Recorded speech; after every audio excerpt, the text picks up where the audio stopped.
Hello, everybody. Welcome to The Scares That Shaped Us, a podcast about horror writers and the stories that made them. I'm your host, Matthew Jackson, and Happy New Year.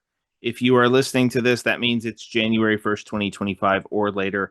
Hope the holiday season treated you well. Hope you got some wonderful stuff in your stockings. Hope you're ready to hear a lot of podcasts because we have a big one today. This is our 2024 year in review special. It is a double-sized mega episode of the best books and the best films of 2024, according to me and to our special guests. We are going to talk to Gabino Iglesias about the best horror books of 2024, and he would know because he wrote one of them. And we're going to talk to my dear friend Russell Falcon about the best horror movies of 2024. Because this episode is so long, I'm not going to give you recommendations. I'm also not going to give you recommendations because this whole episode is recommendations, baby. We are just going to talk about stuff we loved all through 2024. So if you're looking for something to read, looking for something to watch, give this a listen. Check out everything we talked about here. You're going to find some cool stuff if you love horror. So let's start with the best books of 2024 and our guest, Gabino Iglesias.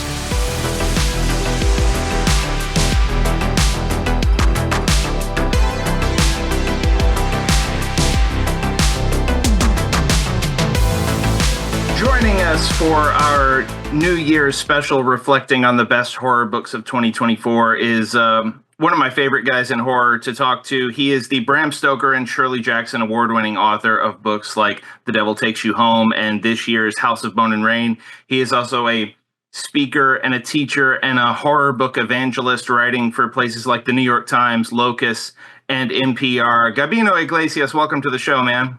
Hey, man, good to see you, man. And I'm going to take a horror book evangelist and put down the CV now. Absolutely. I learn about so much great stuff from you and your Friday Reads thing that you do every week on social media has been such a great resource. I mean, it's been great. Like you've signal boosted my show, which I appreciate. You signal boost a lot of independent authors who are coming up with stuff that they've self-published or e-published and all sorts of stuff. So we all just appreciate that you're out there spreading the good word. Only bad part about Friday Reads is it's bad on your finances. Yeah. Sometimes I will in one day I will learn about 50, 60, 70 books that I didn't know. Yeah. And then, you add some to your list and others you just go, I'm going to forget, so I might as well buy this now. Yeah. And then, and then it becomes a space issue and also your finances take a hit. But other than that, it's a fantastic time every week. It's wonderful. So this is going to go up on New Year's Day. Listeners, if you're listening, it's happy 2025. But we are recording this on December 3rd, which means that we both have writing that we're doing that's going to be published about the best horror books of 2024 that's going to come out after we record this, but before you hear this. So if you want to see more of the books that we loved in 2024, Gabino has stuff coming up on the New York Times, NPR, and Locus, and my annual best horror of 2024 list will be at Paste Magazine sometime in December. So, like, if your favorite horror book isn't something we talk about today, don't worry, because we're probably going to talk about it somewhere else. Right. So the way we're going to do this is I ask Gabino to pick 10 titles, and I pick 10 titles, and they're not in any, like, ranked order. We're not telling anybody that one is better than the other. We're just going to talk about 10 books we each loved, and I don't know his list and he doesn't know mine, so when we overlap we will just collectively talk about those books and we'll see where it goes. So Gabino, since you are my guest, I will let you go first. What is your first pick for best horror books of the year? Awesome. Let's get started. And I'm also an author, so like for all of my fellow authors out there are a lot of lists, and you're not gonna make all of them, and there's a chance that you might make none of them, and it has absolutely nothing to do with the quality of your book. I thought my lists were done by the beginning of November, and then I read stuff that ended up being on those lists, and I know there's probably 200 books that I missed that Would probably be on all of these lists. So remember that the list that matters is, are folks reading you? If the answer is yes, mission accomplished. Keep putting those books out, and then congrats to those of you who made some lists. And the first one on mine is Mr. Laird Barron's Not a Speck of Light. What a fantastic collection. Absolutely incredible collection. It is also on my list. I was reading it last night and had trouble falling asleep because Laird is so brilliant. And this was a special book because I don't know how many of you know this, but Laird had a health scare over the past couple of years, was very sick, still is going through health issues. But there was a time there where we were all very worried about, is Laird going to be able to keep uh, putting out books? And then we got this collection from Doug Morano and Bad Hand Books. Shout out to Bad Hand.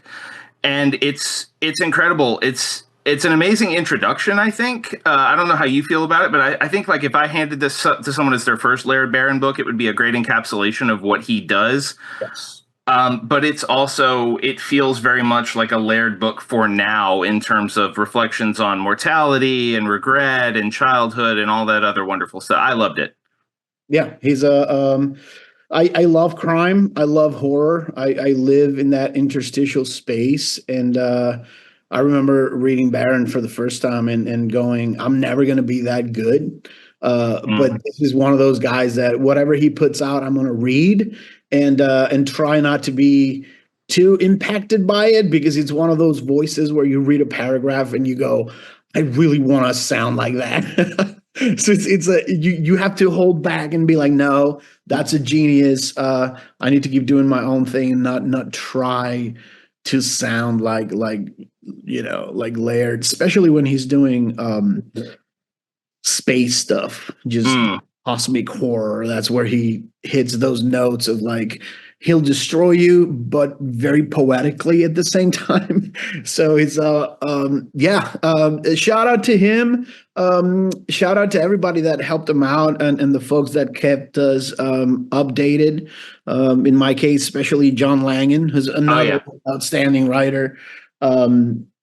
It was one of those surprises where I thought he might come out with a novel in a year or two, and then we got this thick collection, and it deserves to be on everybody's list because it's amazing.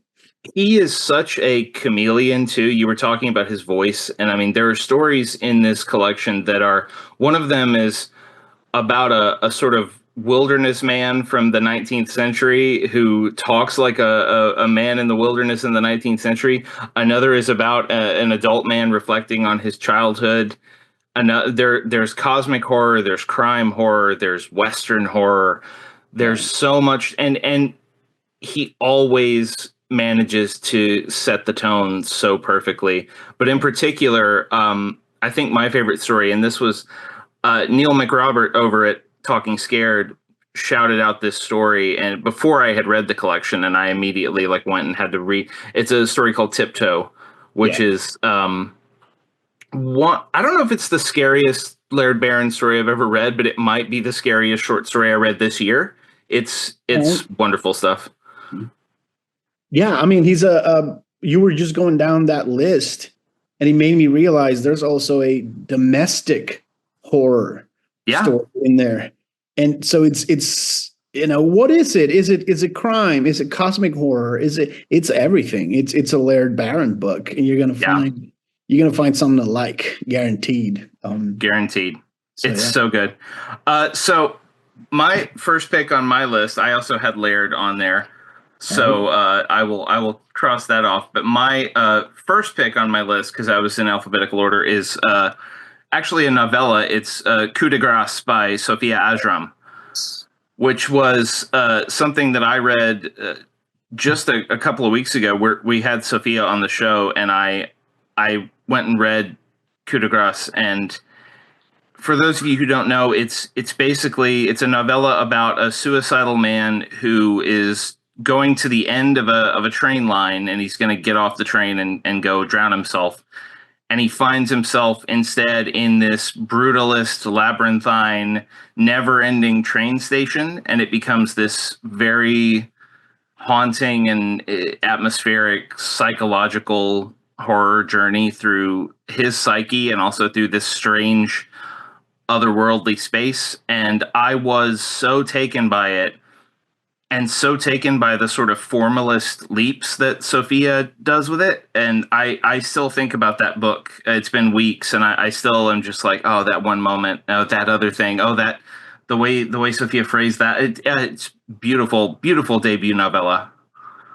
Beautiful and horrendous. Yeah. There's a lot of fluids and a lot of body stuff and a lot of death and destruction and not eating and suicidal ideation and yeah, no, I'm heavily into those weird interstitial spaces. And when I heard about this, I got it.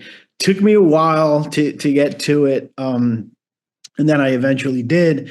And my tweet, this is maybe 3 weeks ago, I said Sophia is a lyricist of the highest order. Oh Like yeah. the writing in there is just so amazing, and he's so short, and he packs so much into that.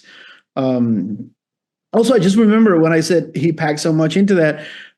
Shout out to Sophia because it's one of the very few reviews that I get to write where I get to use he and she whenever I Yeah. please, and that's it. Always feels great to be able to have that freedom, and I think she gives us that. So as a writer, I really appreciate that. But yeah, that novella came out of nowhere for me, and I still think about Pashmina and what that could Mm. have been if they stayed around a little longer. Yeah, no, agreed. Outstanding novella. Sophia is one of those writers who it reminds me of something that Stephen Graham Jones said this about. I think he was talking about Louise Erdrich, and he said one of the things I like about her is that no matter how simple the sentence, I can't exactly predict where the sentence is going to go until I get to the end of it.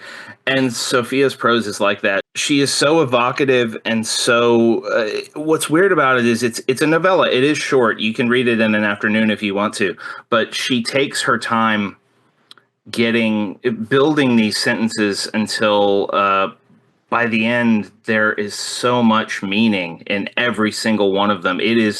It's fitting that he is also a metalsmith because it feels like it has that level of care and attention to detail and craft in every piece of it.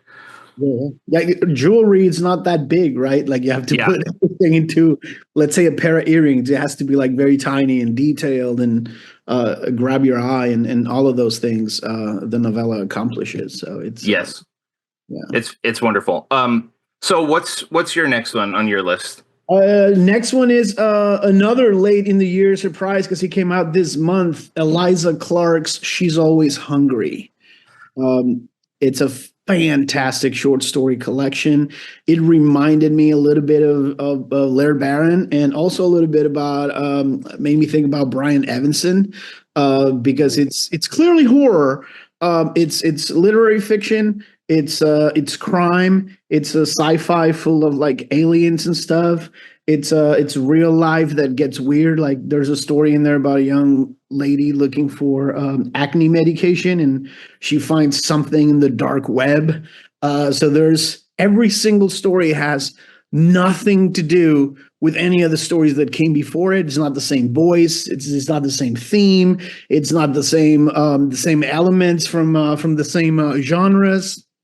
It's one of those where you read one story and you literally have no clue about the theme of the next one or where it's going to come from or if it's going to make you laugh or cringe. A fantastic collection, truly one of the best of the year.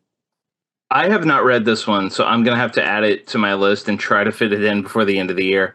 But man, it's been such a great year for collections. We got Laird's, we got this one.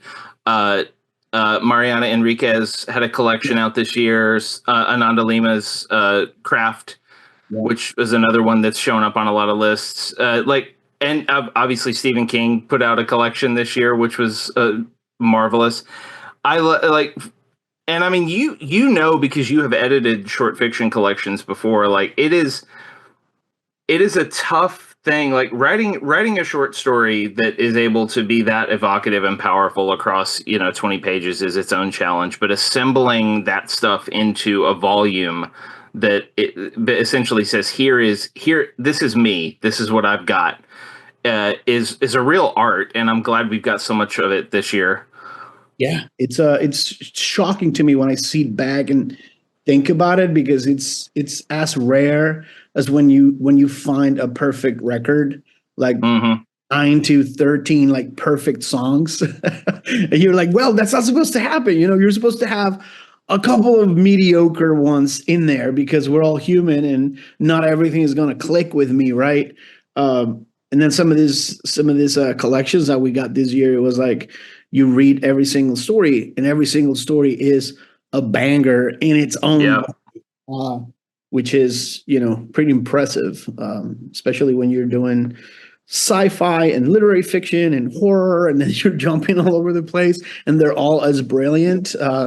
It's really wonderful to see. So let me know what you think of it if you end up finding time for it. Yeah. I hope I can. I've got so much. And like you said, there's always it feels like you read one book that everyone tells you to read, and then there are 200 more. But anyway, moving on. My next title is Rachel Harrison's latest novel, So Thirsty, which was is an extremely fun vampire novel. And the way that I have talked about it since I read it is, if you know Rachel's work and someone tells you this is a Rachel Harrison vampire novel, you are going to get everything you want from that experience. She crushed it. Yeah. The thing with Rachel is, we were just talking about Lair Baron, right? So you're going to get very heavy, very dark. Mm. Uh, and I read everything that Rachel puts out. I don't read the synopsis. I don't care. I know it's going to be good, and I know it's going to be fun, and I know it's going to be unique, because she'll find humor in very unexpected ways. So she'll work her way to a punchline, or talking about something serious, and then she'll drop a funny line.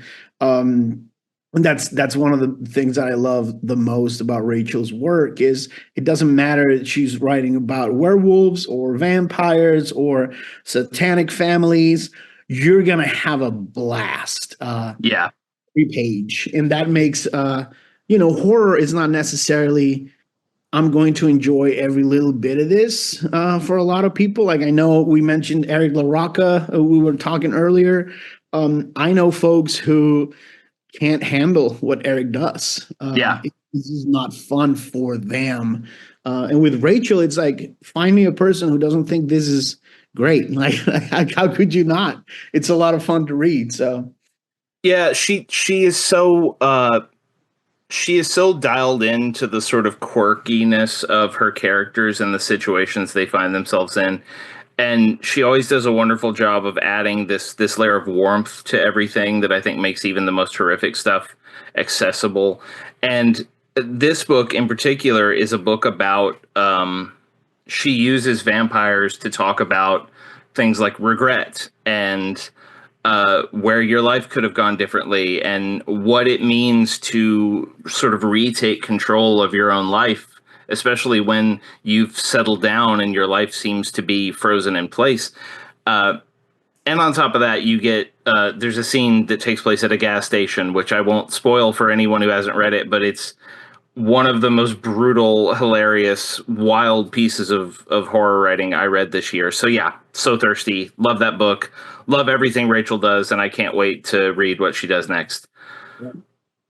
So what's your next pick, Gabino? Next one, The Eyes Are the Best Part by Monica Kim. This is another one that's high up on my to read list that I have not gotten to yet. So I'm very eager to hear your thoughts. So it's I like it. I mean, I love all kinds of horror, but I like it when horror comes at you unexpectedly in a horror novel. So you start reading The Eyes Are the Best Part, and it is it's three women, mom and two daughters, Korean and Korean American family. Dad moved away with his new boo. And so they're alone and they're trying to rebuild after that, and they're handling their feelings and all this stuff.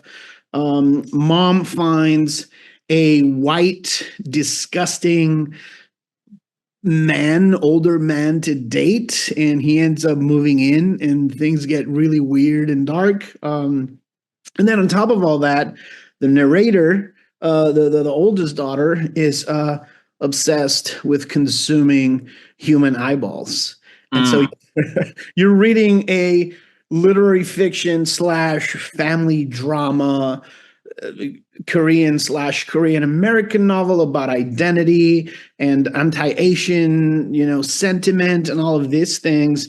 And then this main character is also slowly transforming into a cannibal serial killer.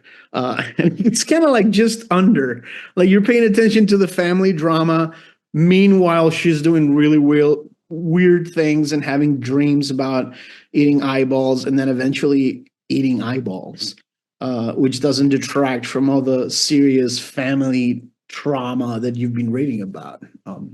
I mean, it absolutely sounds like my kind of thing. I know I put it on at least one of my lists for horror to watch for in 2024. I just have not read it yet. So now it's like jumping up to the top because I love horror stories that extend out from like very simple urges and slowly build on how those urges play out psychologically in characters. Like it's one of the reasons that Mayfly by C.J. Lead was one of my favorite books last year because it does that same kind of thing. So yeah, I'm really excited to read this now. Yeah, it's I think I'm sometimes lucky because I think I read that one for the New York Times. So I get to pick three or four every month. Yeah, But when you start, the list is anywhere between like 40 and 100 books. yeah. It's like, first of all, there's no time. Even if you have 12 hours per day, there's not enough time to read everything. So sometimes you just go, in this case, it was like, oh, it's a debut. I like to have, if it's an ideal situation, I want to have an established horror writer. I don't care if it's a white straight male. I don't care. I've reviewed Stephen King before. He doesn't need my help. But then I like to have like maybe a collection, something from an indie press, and then usually maybe a debut. And with debuts, you've never read that person's work, so you have no clue what to expect. You're just rolling the dice. Like, Yeah. hey, I've heard about this. It's got a little bit of buzz, and the cover is not hiding. It's actually people eating eyeballs. Let's give it a whirl. And then by 30 pages in, you're like, holy hell, what am I reading? And this is fantastic. And Monica, hurry up and give us another one in 2025. So yeah. Yeah. So my next pick is a book you probably have heard of because you wrote it. Uh, I'm I not might have. I'm not doing this to blow smoke. I swear. I know Gabino is my guest, but House of Bone and Rain has been near the top of my best horror of the year list since I read it. It is very much in the same tonal vein of The Devil Takes You Home, which is a masterpiece and everyone should go read. But for me, it felt like a step up for me because personally, when I write fiction or when I think about fiction in my own imagination, the stuff I think about is home, and home for me is deep rural Central Texas. Live oak forests and blackland soil and all that stuff. And home for you is Puerto Rico. And this was such a beautiful, poignant, absolutely brutal. It really felt like you took your heart out of your chest and held it up for us, man. And it's an astonishing book, and I'm so glad we got to read it. I appreciate that. That makes my whole week. And I'm writing the next one, so when you're in the middle of writing a book, that's where your insecurities are on an all-time high. Yeah. So when you hear something good about the previous one, you're like, so maybe this one that I'm writing right now isn't, total crap. Like if I could do it once, maybe I could do it again. But yeah, no, House of Bone and Rain was I'd been thinking about it for 20, 25 years, and the positive reactions that I got to The Devil Takes You Home sort of gave me that push. Like maybe I'm not the writer that I'm going to be in 10 years, because no one is. You grow, you read more, you write more, you become better. But maybe I'm a writer now that can ride that, who can ride the story that I've been thinking about for 2 decades. And he connected with some people. I thought a lot of people were going to be angry again about the Spanish. I think a lot of people were angry, but a lot of them didn't say anything because they tried with The Devil Takes You Home and they realized I'm not going to change my ways. So they stopped complaining, which is fine by me. And it was one of those books where it's like, I'm talking about colonialism here. Let me not make it into an essay, because then it's going to be boring. Yeah. So you used underwater creatures to talk about colonialism, and I had a blast with it. So glad you enjoyed it, man. Yeah, I loved it. Everyone, if you still have not gotten House of Bone and Rain, go grab it. Hopefully, you got it for Christmas if you haven't read it yet, because it is a wonderful book, and I really am excited to read what you got going on next. And I'm glad I could play my part to pump you up a little bit in the in the Oh, in the drafting process. So, what's next on your list? yeah, let's see. Horror movie by some guy named Paul Tremblay. Hell yes, that is also on my list. That is, I love that book so much. I think about the Thin Kid and that one scene. There's a scene, and when I interviewed Paul for Paste about this book, we talked about this without talking too much about it, and I'm still not going to spoil it for anybody, but it is a scene that involves waiting. It is a Yeah. scene where you are waiting for something to happen and waiting and waiting and waiting.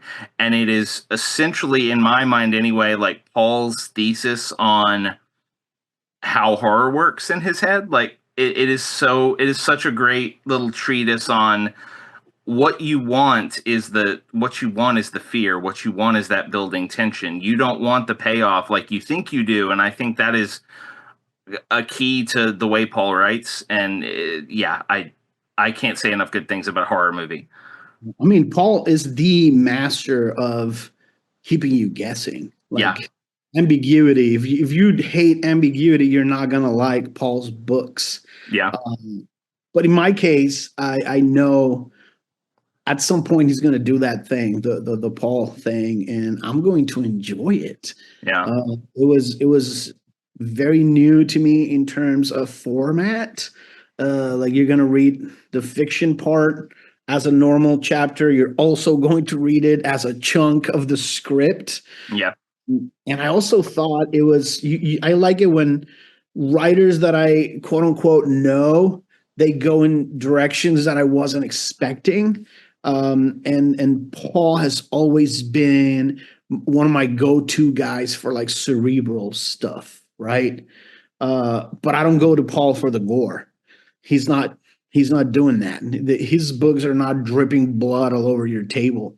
And in horror movie, when he went there, I'm not going to tell anybody where there is, obviously, because you should go buy it and read it. But there's some cigarettes involved, and I was like, yeah, this is so creepy and dark and scary and physical in some aspects, and really gory and unsettling. And I was not expecting him to go that way. And when he did that, you just go like, wow, he can still surprise me, even though I read every single novel, novella, short story, and short story collection that he's put out. He can still do something new and surprise the hell out of me. So much power to Paul. And I know he's cooking up something. I don't have to beg for a book in 2025, because he's probably gonna have a couple now that he's yeah. also writing for younger audiences.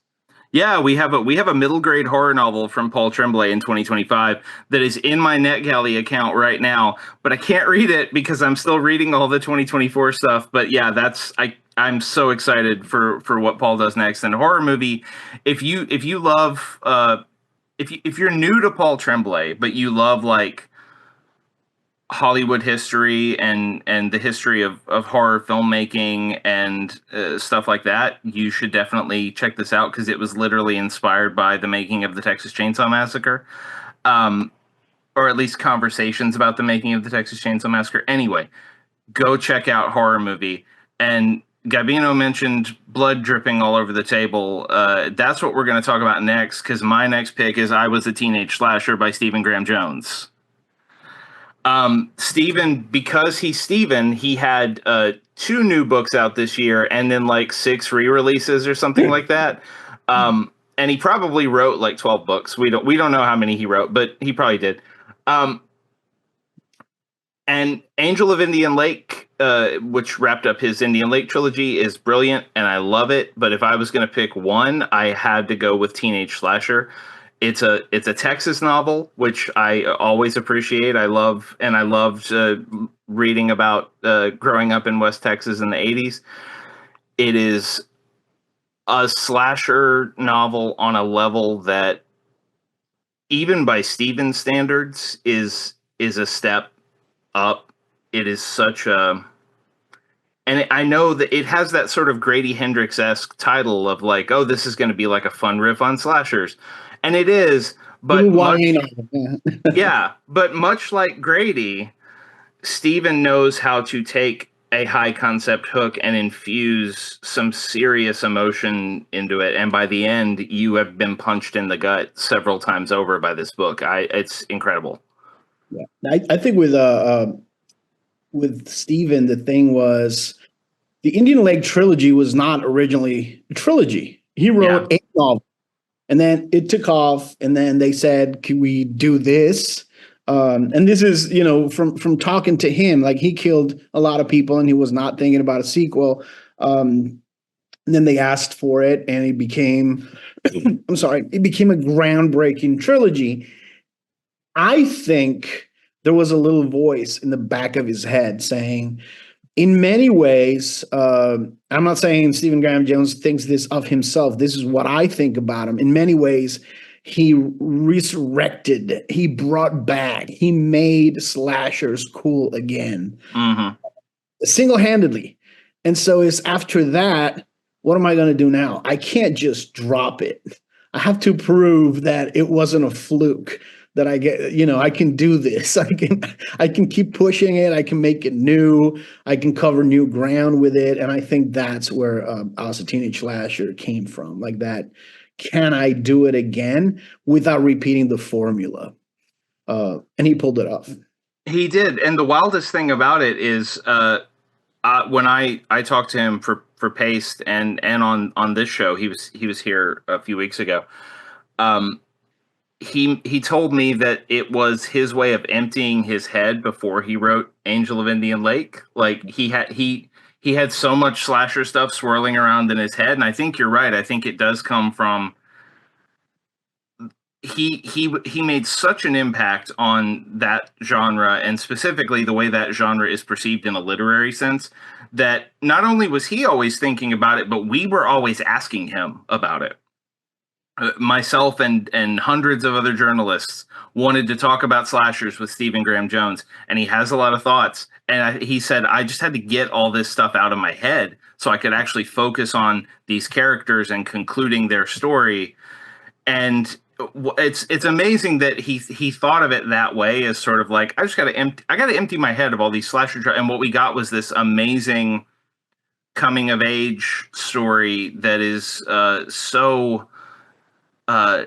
so particular to Stephen, and such a sort of love letter to a certain kind of childhood that is also an absolutely brutal. There's a kill involving a cactus in this book that I will be thinking about for the rest of my life. And the other wild thing is he's got more. He's not done. He told me once when I was interviewing him that he was riding his bike one day and he thought of a brand new way to do a slasher that no one has ever done before. So it's not just that he resurrected the genre. It's not just that he revitalized it. He is on another level with this. Like, this is his. And what's wild about it too is, like, that's not the only genre he does. He can do he can do anything. And Anyway, he does. Stephen, we're coming. Hot take, everybody. Stephen Graham Jones, pretty good writer. Yeah, yeah. I think he's going. That kid is going places. He's going. That Jones kid.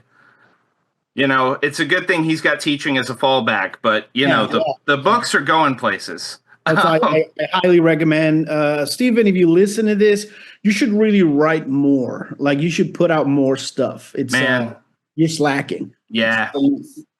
I don't know what you're doing with all that free time, but man, you really got to crank out more books. I'm telling you. Anyway, yeah, we'll do a couple of novellas every year. I know he banks out a novella like in 6 hours or whatever. So give us some of that. So what is next on your list? Next on my list, Mr. Mallerman's Incidents Around the House. Yeah, buddy. That's also on my list. That is the scariest book I read this year. It is creepy on a different level and very unsettling.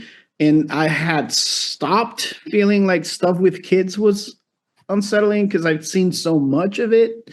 Some of it doesn't land the voice, doesn't nail it. In this one, it was creepy from the beginning. I think it is a master class in pacing in horror. You can sit down and power through that novel without getting up to grab a glass of water. Yeah. It's that gripping and it moves that fast. And also with Josh, Unbury Carroll and whatever he does goes in a very wildly different direction. And when I read the synopsis for this one, I was a huge fan of Daphne. I've always been a huge fan. I just didn't know if this was going to work because he's definitely not a little girl. So he had to. It's a very hard thing to do to write children and write from the mind of a child, and he pulls it off. And it's creepy, and all their mommies there looking at you. And if you're reading this with the lights off, you can kind of see at the corner of your eye things moving around. It's a fantastic novel, one of his best. It really is. And like you said, the synopsis it plays it so cool. The synopsis is very much like you read certain Josh Mallerman book jacket copy, right? Like Unbury Carroll or Black Mad Wheel or Pearl or something like that, and you're like, oh, this sounds weird. I'm ready. Let's go. Incidents Around the House is like, there's this family, and a little girl has a monster in her closet. Done. And you're like, oh, okay. I've read versions of that before, but I trust Josh. Let's go. And the places he takes it, first of all, the voice is incredible. The way that he gets Bella just right. Second of all, he is able to tell a story that feels like a complete family story about three people through the eyes of one person. Yeah. And then there are the places that he takes the idea of, I mean, it's similar to what he did with Daphne, because Daphne is like an urban legend slasher thing, but he makes it this whole big meditation on ritual and thought forms and the way everything feels vital and important when you're a teenager. With Incidents, it's about, like, if you're a little kid with a monster in your closet and it's actually there, what does that do to your family? What does that do to your perception of your family? What does that do to your loss of innocence? And there's a moment in this book that I've talked to Josh about it that is the scariest thing I read.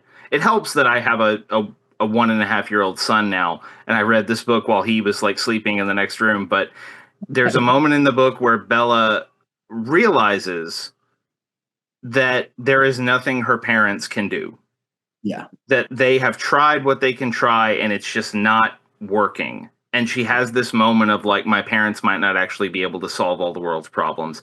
And that and the way Josh depicts it is so viscerally terrifying and so well done that I'm sure Josh is going to write a lot of great books. Josh probably already has written a lot of great books that we haven't read yet Oh, you're because writing one right now. Yeah. he's another one of those guys who's like, I had 10 novels written before Bird Box came out, and I'm like, okay, whatever. Do you just yeah?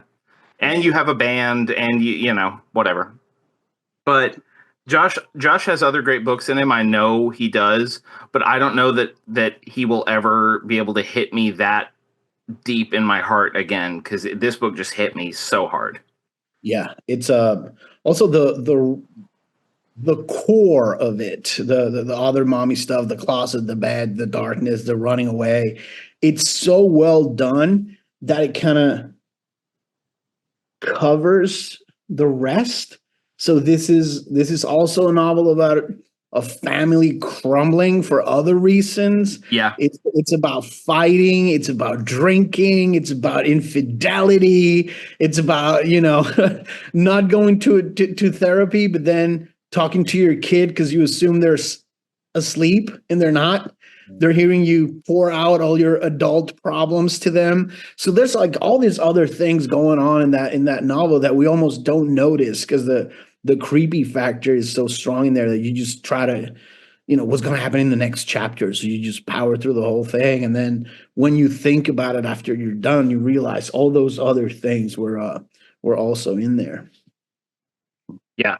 It's I want to reread it because I want to sort of track just as a critic and as a writer myself, I just kind of want to track how he laid all that out. But I know that if I read it again, it will be so very upsetting. So it might take me a couple years, Josh, but I will reread it.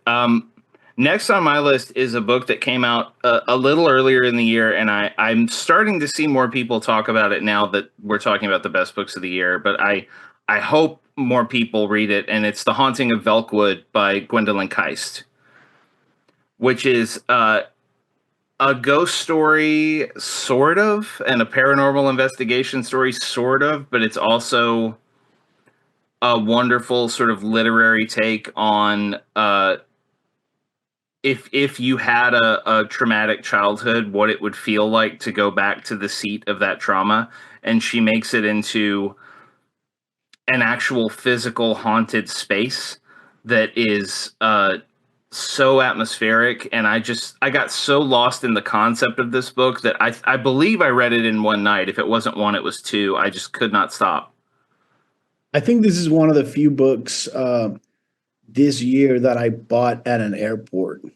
Mm, 'Cause when I see familiar faces at airports and I still don't have it, if especially if it's an indie bookstore inside an airport, I'll pick it up there. And I don't know where it is right now, but I didn't have a chance to get around to it yet. But ah.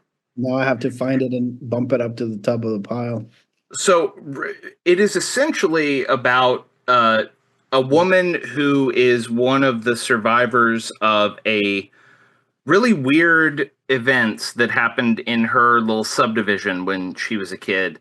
And essentially the subdivision was sort of became a ghost dimension almost. Like no one really knows what happened to it. It's still there physically, but it's just this sort of odd phenomena. And because she's a survivor, she gets pestered by people, and these investigators, it's very Shirley Jackson. These investigators come and they're like, we want you to go back. We want you to see if you can enter this place. And it's so she gets to play with all of these notions of time works differently there, and there are beings inside that are familiar but not quite familiar, so it's very uncanny and creepy. But it is also such a great meditation on the way that our memories of childhood work and the way that memory is skewed by our own perceptions and the memories of those around us, and how it all ties back into uh, how when you're a kid there are certain sort of keystone events that ripple out through the rest of your life, and sometimes they do that in very dark ways. um, I don't want to say too much about what is actually happening because I don't want to spoil it for anyone. But it's wonderful, wonderful stuff. Gwendolyn always has such a great perspective on genre tropes in her work, and I'm so excited to have you read it and hear what you think about it. I'll drop you a line as soon as I'm Yeah, done. yeah. All right. Uh, yeah, okay. It's your turn. What do you got? Blood Like Mine by Mr. Stuart Neville. Oh, this is another one I haven't read. Tell me about it. So here's the thing. I read earlier this year. I read a book by another very famous crime slash noir author, not from the U.S., who wanted to cross to horror, and it did not work. It was a book that started 3 or 4 times. Every single time that it started, that part always ended with like, haha, that was a dream, or one of those things. Mm. And Stewart is the, what's that they call him, like the king of Belfast noir. So I've always been a fan of his crime novels, and I was like, oh crap, he wrote a vampire novel. This is gonna suck. And then as soon as I got it, I was like, wait a minute, it doesn't have to suck because the last one sucked, because he's very good at what he does. I read it. It's a mother who's been sort of running away from the law across the country with her daughter, who became a vampire like 12 years ago. And it's about their struggles to survive while murdering sexual predators, so that they don't feel too bad about it. But the girl needs to feed, so they're crisscrossing the country, murdering sexual predators with the FBI on their toes. And things, instead of getting better, are getting worse, and the girl is getting more hungry. And now when she gets hungry, there's another thing inside her that comes out and makes her very, very violent. So there's a scene in there, I'm not spoiling anything, but there's a scene where she gets arrested and she has to break out. And I want to see that on the screen because it's just a blood fest. And also, he's one of those authors that understands that empathy. Without empathy, nothing works. So you feel for this mom who's like, I don't want to do this, but it's my daughter. Like, no one else is going to do this. And that's why she comes up with I can't kill people, but I need to, because I need to feed my daughter. Might as well sexual predators, who like little girls, and that's gonna help me sleep at night. So it gets very freaking dark, but very, very, very, very awesome. I hope Neville doesn't stop writing crime, but I hope he gives us, a few more horror novels whenever he has time. That sounds amazing, and I'm gonna have to add that. What's it called? Blood Like Mine? What, like mine? Yes. Okay. Yeah. Okay. Adding that to the list as well. So we talked about one debut already, and I want to talk about my favorite debut. Well, no, not my favorite, because we already talked about Sophia. Sophia had a great debut. I also want to talk about a great debut novel, which is you actually put me onto it, Sacrificial Animals by Kaylee Peterson. Yeah, yeah, yeah. Yeah, that book is so immersive and so beautifully written. I think it was just on a sentence by sentence level, maybe the most beautiful prose I've read this year. Kaylee is it's a novel about basically about generational Yeah. cycles of violence in a lot of ways. It's about a father and his two sons, and the father owns this section of land out in I'm blanking. Is it Montana? It's one of those, But or yeah. Nebraska, I think. Anyway, it's one of the plains states, and he owns this patch of land, and he sort of lords over it, and is very brutal and abusive and nasty to his sons, and basically tells them, "I'm dying. You have to come home." And it's what unfolds there, intercut with some stuff that unfolded in their childhood involving hunting, and it's this it feels very classically American in an almost like in like a Stephen King way with a hint of Cormac McCarthy in my mind.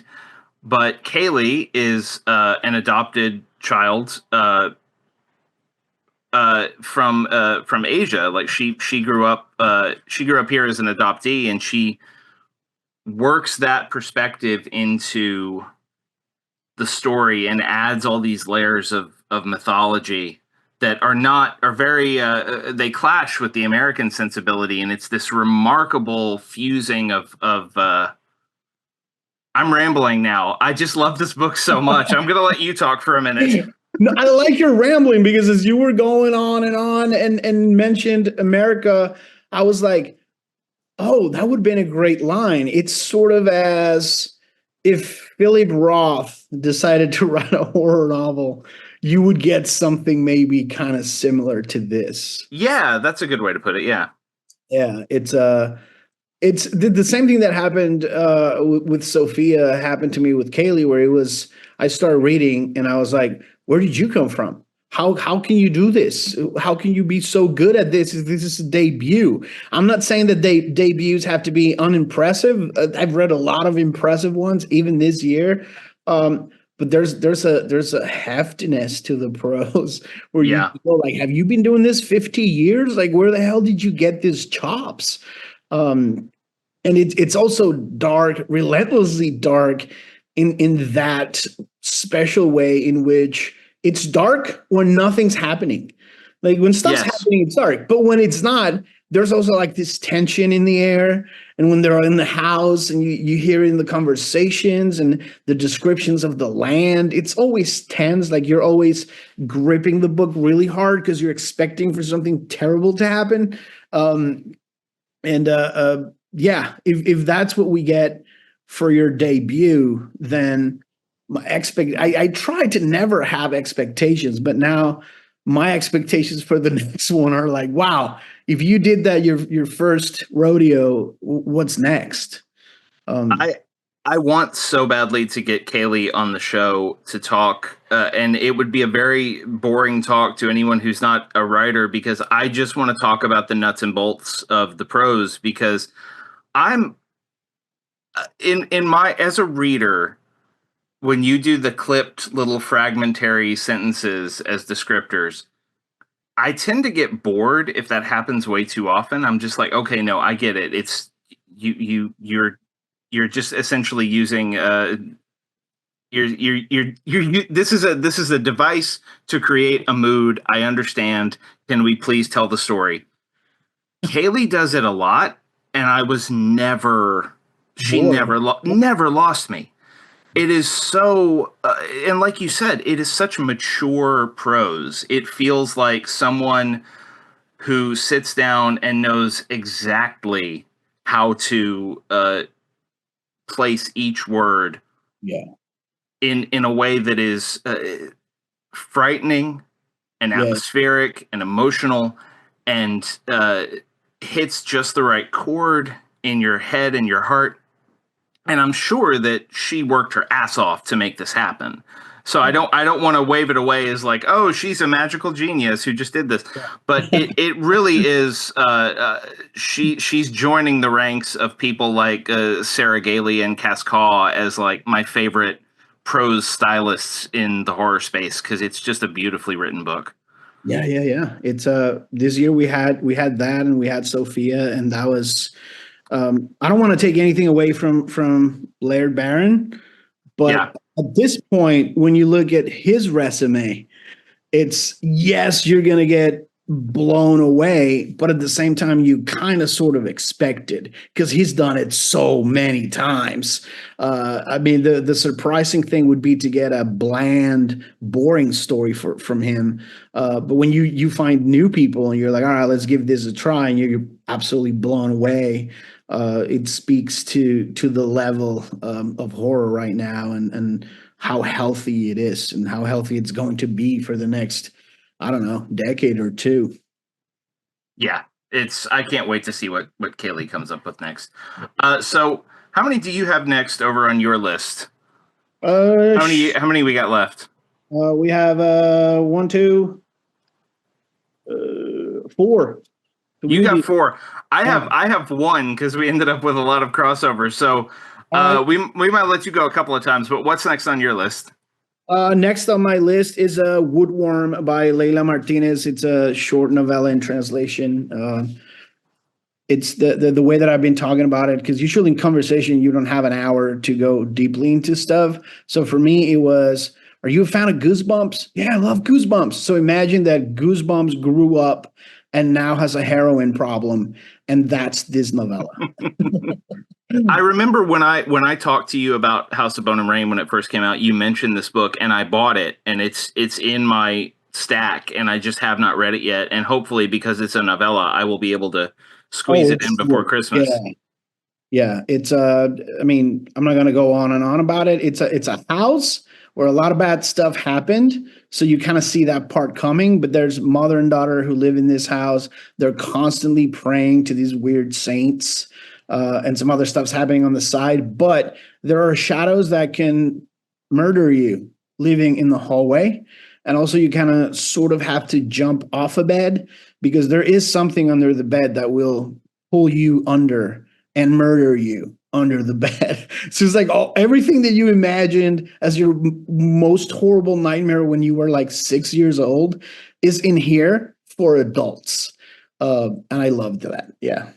Yeah, I got to get around to reading it because I've heard great things from you and from others about that one, and it just the concept absolutely sells me.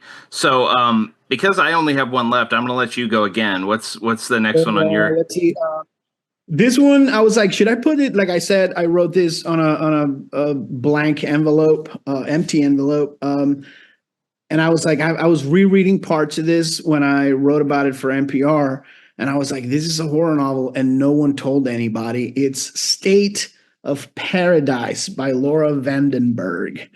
It's a novel about a woman surviving immediately, I think, post pandemic in Florida. Um, and then it gets progressively weirder. People go missing. Cats are taken all over the place. The main character is a woman, and her belly button becomes so big that she can put her whole arm inside of her belly button and hide things in there, and then it vanishes. So it's like whatever you think a genius like Laura would do with a horror novel. In the second half of this novel, it just kicks into high gear. There's an alternate reality. They find some lost family that they didn't know existed. The main character is a ghostwriter for an author who she learns later died many years ago, and they're still banging out novels by him, and no one knows he's dead. So it's a really wild thing that only Laura Vandenberg could have written. It's Florida to the core, and the weirdness just comes at you from like strange angles. Like you don't know what's gonna hit you next. What kind of creepy, unexplainable thing is going to show up. And I was like, no one has been talking about this book as a horror novel. And yeah, once you start putting your hand inside your own body, I think you cross a line and Yeah. it's horror a little bit. Once you start doing a videodrome, you're in the horror Yes. sphere. Like it wasn't marketed as horror at all. Not at all. Yeah. No. Okay. Yeah, I was gonna say like I've heard the title, but I was like, this is not showing up on any horror lists. So I this think, is yeah, fun. I think some of that has to do with folks like Brian Evanson and Stephen Graham Jones have a lot of like grants and fellowships and stuff. But what they do is so clearly, horror, that they can't escape it. In the case of Laura, she has like NEA grants, and she's done all these fantastic things. So folks immediately think of her as a literary fiction writer, which is Yeah. true. It's an impeccably written book, but it's also profoundly weird and very, very unsettling, which is what great horror is. So Yeah. yeah. All right. I'm gonna have to check that out. I will go ahead and put my last pick on here, and then we'll let you close us out. Uh, my last pick is another vampire novel. It's All the Hearts You Eat by Haley Piper. Oh, I haven't gotten around to that, but I love Oh, it. you have it? Oh my gosh. It is Haley. I mean, Haley is one of those writers at this point. Like you said with Rachel, I will just read it. I don't need to know what is coming. I just want to know what Haley's imagination is doing. And this is set on in a coastal town in, I believe, Massachusetts, and it's essentially a young trans woman dies, and these other characters who are all living a trans experience in their own ways are all connected to her in these very interesting ways, and it gets very creepy very quickly because while trying to sort of figure out what happened to her, she starts appearing to them, and it is this sort of it's a vampire novel, and what's interesting about it is it wasn't really being marketed. I think Titan put it out, and they weren't really making it a vampire novel like on the face of it, but Haley was telling anyone who would listen, this is my vampire novel. Right. And narratively she sort of backs into the vampire of it all. It's there and it's overt, it's obvious what it is, when but it starts as this very sort of Twin Peaks vibe, spooky, weird town, kids running around trying to solve a mystery, kind of thing. And because it's Haley, it has the weird sort of cosmic angle to it. There's this island right off the coast that sort of is a local legend, and one of the characters starts having these visions of it, and there's this sort of mysterious cat creature that comes out, and it does that Haley Piper thing too of almost magical thinking of things make sense, things don't make sense until they do, and the characters just sort of have to follow their guts. It's everything I could want from a Haley Piper weird coastal town vampire story. I love it so much. It's probably, if not 2025, 2026 will be Haley's breakout year. Like you can almost smell it. Like it's it's been building for a while, and I think it's about to explode. I think so too. I think that, and she is becoming more like, not that she lacked ambition to begin with, but like I feel like she is becoming more and more ambitious with each book.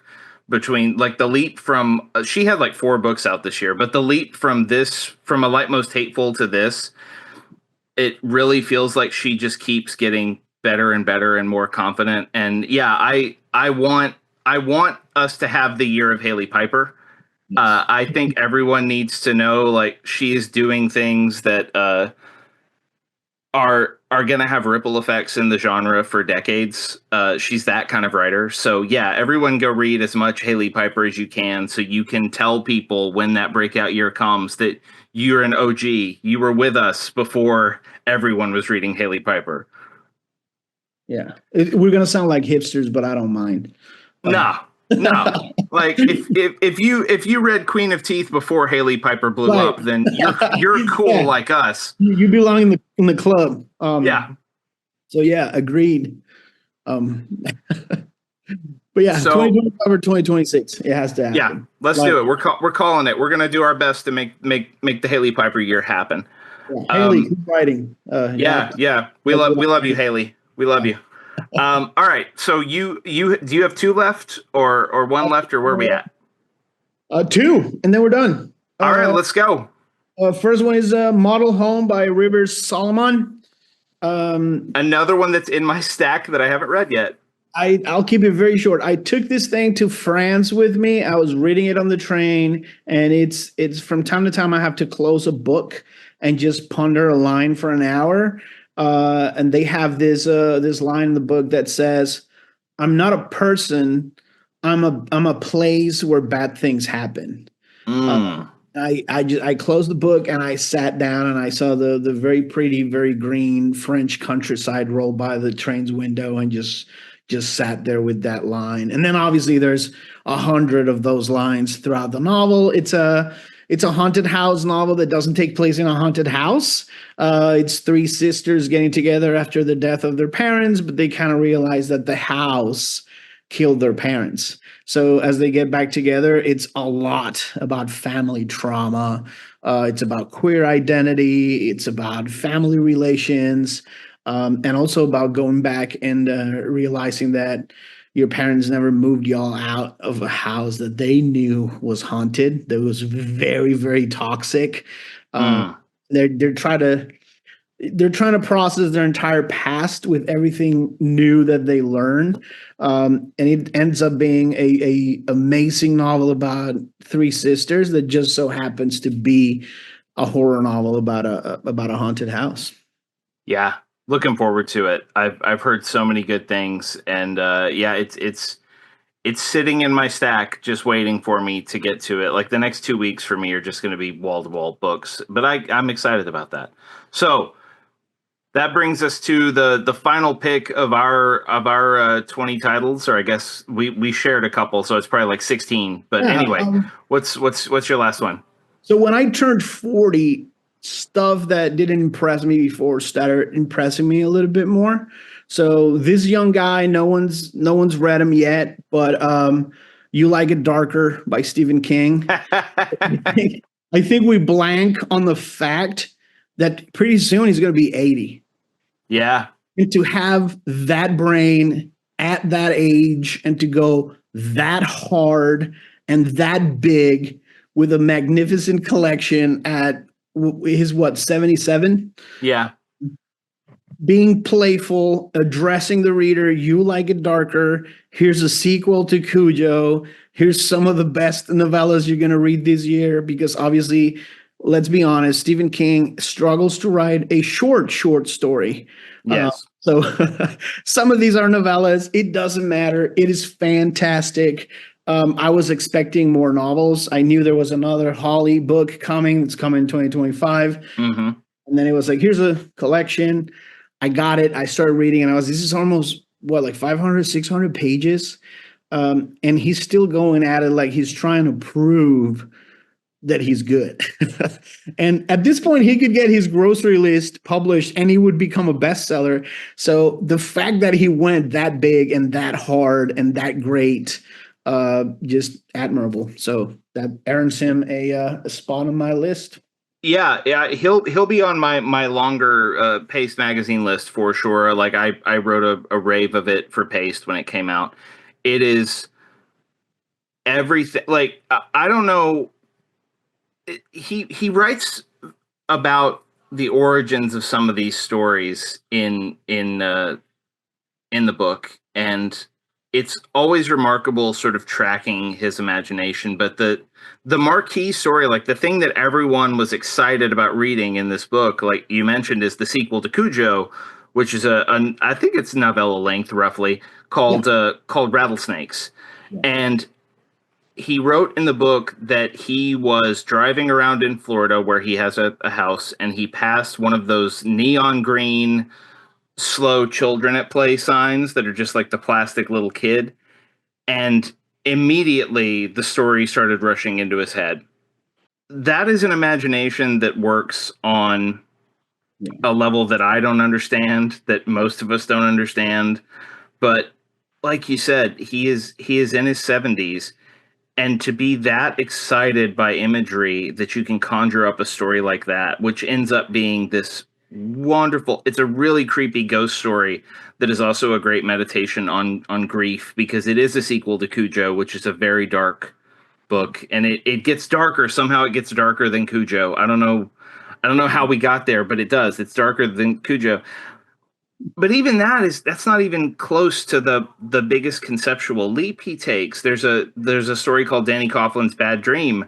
Oh, my favorite in that book. It's Yeah. so good. It's basically Stephen King going, what if you only had one psychic premonition in your entire life?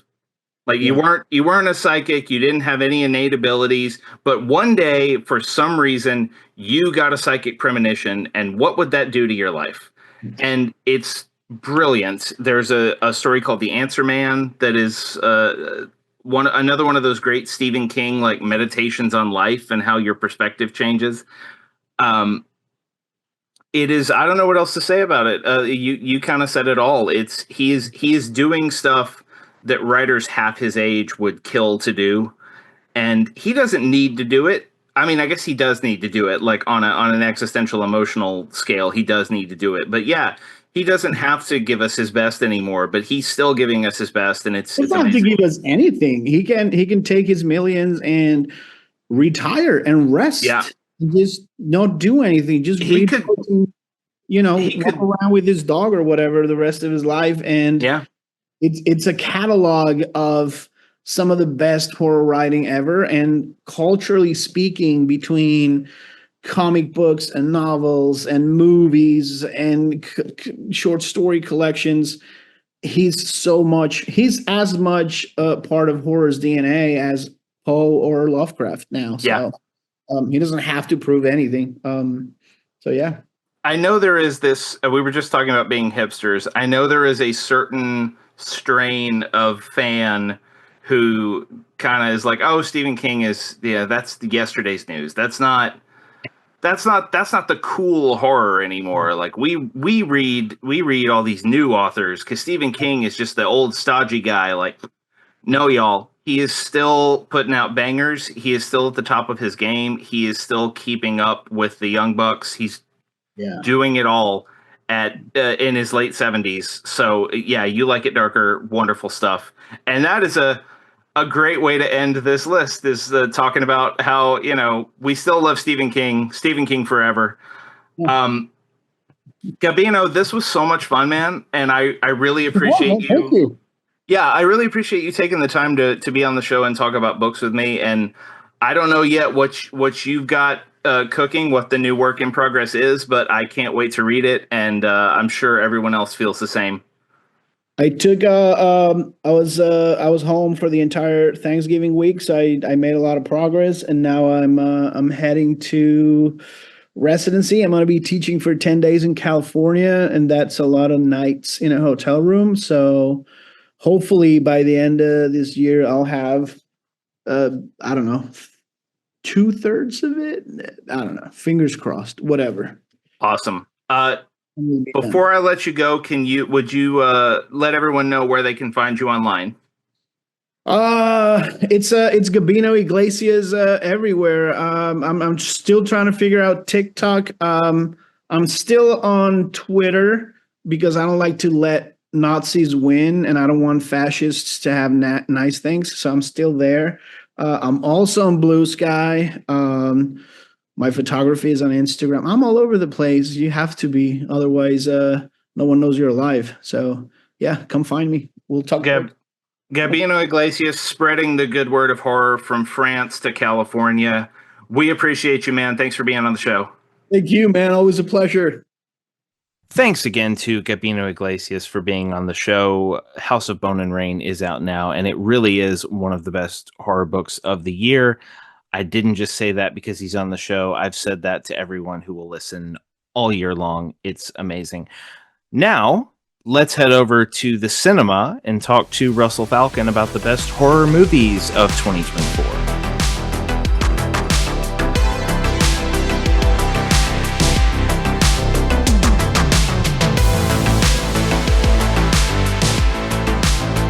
Joining us for the best horror movies of 2024 segment in our New Year's special is one of my favorite people in the world. He is a reporter and critic and journalist extraordinaire. You have seen his film reviews, album reviews, book reviews, and more on KTLA. Russell Falcon, welcome to the show. Hello. Great to be here. It's great to see you. I know the listeners can't see you, but I can. And for background, like we have known each other for like a decade. 10-ish years, yeah. 10 or so years at this point, and Yeah. like Russell was in my wedding, and Russell moved to Philadelphia a couple years ago, and I have not actually seen him face to face since then. So this is just a really nice reunion for both of us. Russell is here because he is a great journalist and critic, and I like the way he thinks about horror films, but also because when we both lived in Austin, we were horror movie buds. Like, we would go to as many horror movies together as we could. And I haven't gotten to do that in a really long time. So when I was trying to think of somebody who I wanted to talk about the best horror movies of 2024 with, I was like, oh, of course, Russell.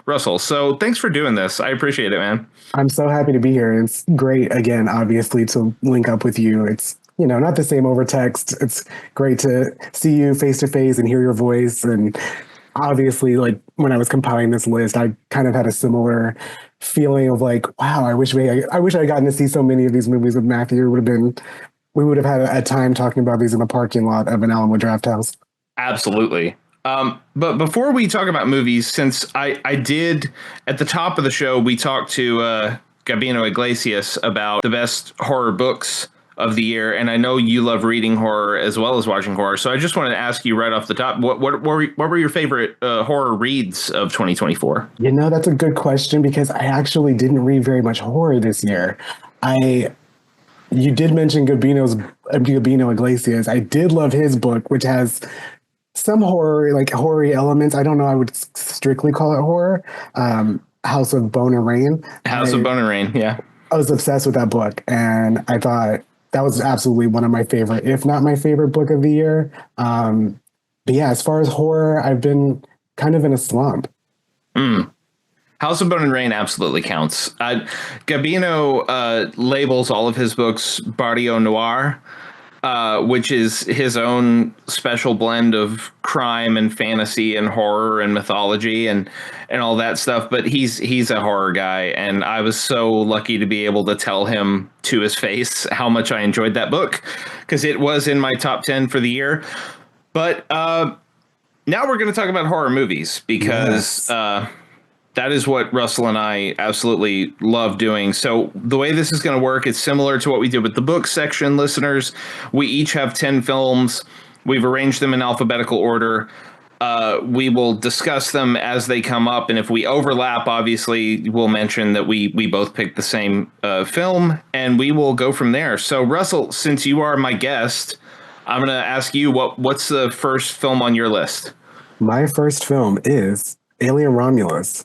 Ooh, it didn't make my list, but I still love it so much. So, what I want to just hear your basic. We didn't really talk about this too much. What's your take on Romulus? So I feel this with this movie and a few others actually on my list, where I really appreciate that Fede Alvarez was kind of thinking, let's just make a fun and scary alien movie. It's not reinventing the wheel. It's not participating. It's not as heady as Prometheus or Covenant. And I like those movies personally, but I think it was a really refreshing take to kind of let's just have some fun with this. And it's a lot of fun. It's so fun. I don't like, just because it felt so clunky, I didn't like the Ian Holm digital recreation of the Ash model. That is the one big detriment of the movie for me. But in terms of what Fede was able to do with the physiology of like what kind of crazy things can we come up with when we know we have xenomorphs on board this ship? And it culminated with the scene where the gravity goes out and there's acid blood floating through the entire ship. And that was the moment I was like, oh, I'm going to be rewatching this movie forever, because that's amazing. So good. So that is his, like, this is the guy who made it rain blood at the end of his Evil Dead remake, which I will defend forever. I like that movie, yeah. I love that movie. But you're right. It was just this. You could see the glee coming from him of like, what can I throw at the screen that makes sense in the world of Alien and yet just feels totally bonkers, and how far can we push this? And even on top of that, like, it's definitely not as heady as Prometheus or something like that, but it did have that really potent and topical bit about, you know, the way that those young people are growing up in a world that's entirely controlled by a corporation that they cannot escape except through crime. And violence and deceit. And yeah, I love that movie a lot. It was almost on my list. One of my favorite things about it is, I think, and it's not a small thing, but it's kind of just silly when I say it, but I think the aliens look really good. And I think that makes it so much scarier, because I think with some of the more recent movies in the franchise, we've gotten a little very like CGI aliens. These felt so like in the scene, they felt so heavy. And there's that scene when the alien is like bursting through the like cocoon, which was also cool to see. And like it hits the ground and you just feel the weight of it, and you feel like it's in the room with you, and it just feels weighty, and that made it so much more scary. Absolutely. Yeah. It gave it that, also, it was just it's so fun when the alien movies get really, really goopy. Yeah. And that scene was an ultimate, it had that dirty space thing that makes the first one in particular, but really the first 3 or 4 work so well. So yeah, Alien Romulus, great banger. My first film on my list is it might be my favorite horror movie of the year. I'm still wrestling with this, but it's the Korean film Exhuma. Ooh. Did Not you on my see list. it? I haven't seen it. Okay, so it is about a group of people who work in various forms of shamanism. Like there's a woman and her partner who are magicians who deal with evil spirits and dispelling evil spirits and exorcism rituals. And then there's another guy who's a funeral director, but he's also a feng shui expert whose job it is to essentially find a good burial spot, because his form of sort of magical intuition is there are good spots of ground to be buried in and bad spots of ground to be buried in. And he wants to find the good ones. And they're essentially called up by this wealthy family who has this evil spirit problem, and they're directed to this mysterious grave on the top of a mountain that no one knew was there, and they have to dig it up. And what they find is, I don't want to say too much about it because you haven't seen it, but it is this sort of nesting doll of evil that ties back into colonialism and the centuries ago fight between the Koreans and the Japanese, and the way that rich families tend to bury things, which is one of my favorite subjects in horror. If you get me a bunch of like wealthy people and you tell me you're going to dig up their darkest secrets, I'm like, hell yes. It's on. It is so beautifully made and so eerie, and so it's one of those movies where you get about an hour through it and it comes to what feels like could be a natural conclusion for the story. And then it goes, no, wait, there's more story. And it could have gone off the rails, but they handle it so elegantly and so creepily. Like there are visuals in this movie that are going to stick with me for a really long time. So Exhuma is on Shudder, listeners, and Russell, if you want to go watch it. There are a couple of like late breaking horror films that I'm still wrestling with that might be at the top of my list, but for a long time this year, Exhuma was number 1 with a bullet. So yeah, love that film. I'm excited to watch it. Yeah, it's fantastic. So what's next for you? Next on my list is one I actually kind of forgotten about because it was earlier in the year, but I think it's fantastic. It's The First Omen. Yes, that's also on my list. Who would have expected that it was going to be as good as it is? Oh, man. It is so wonderful. And yeah, I was so skeptical going in. And I can't even... I was blown away, especially because it was the second Pregnant Nun movie that I saw this year. Because yes. I saw Immaculate, Sydney Sweeney's movie, when it premiered at South by Southwest. And then The First Omen was like a few weeks later. Yeah. And Immaculate I enjoyed, but I was not like top tier for me. Yeah. And then First Omen, and I'm like, I don't even really like the Omen that much. Like, Right. I like it, it's fine, but I've never been like an Omen guy. So I just kind of went into it going, all right, I'm going to see this to see it.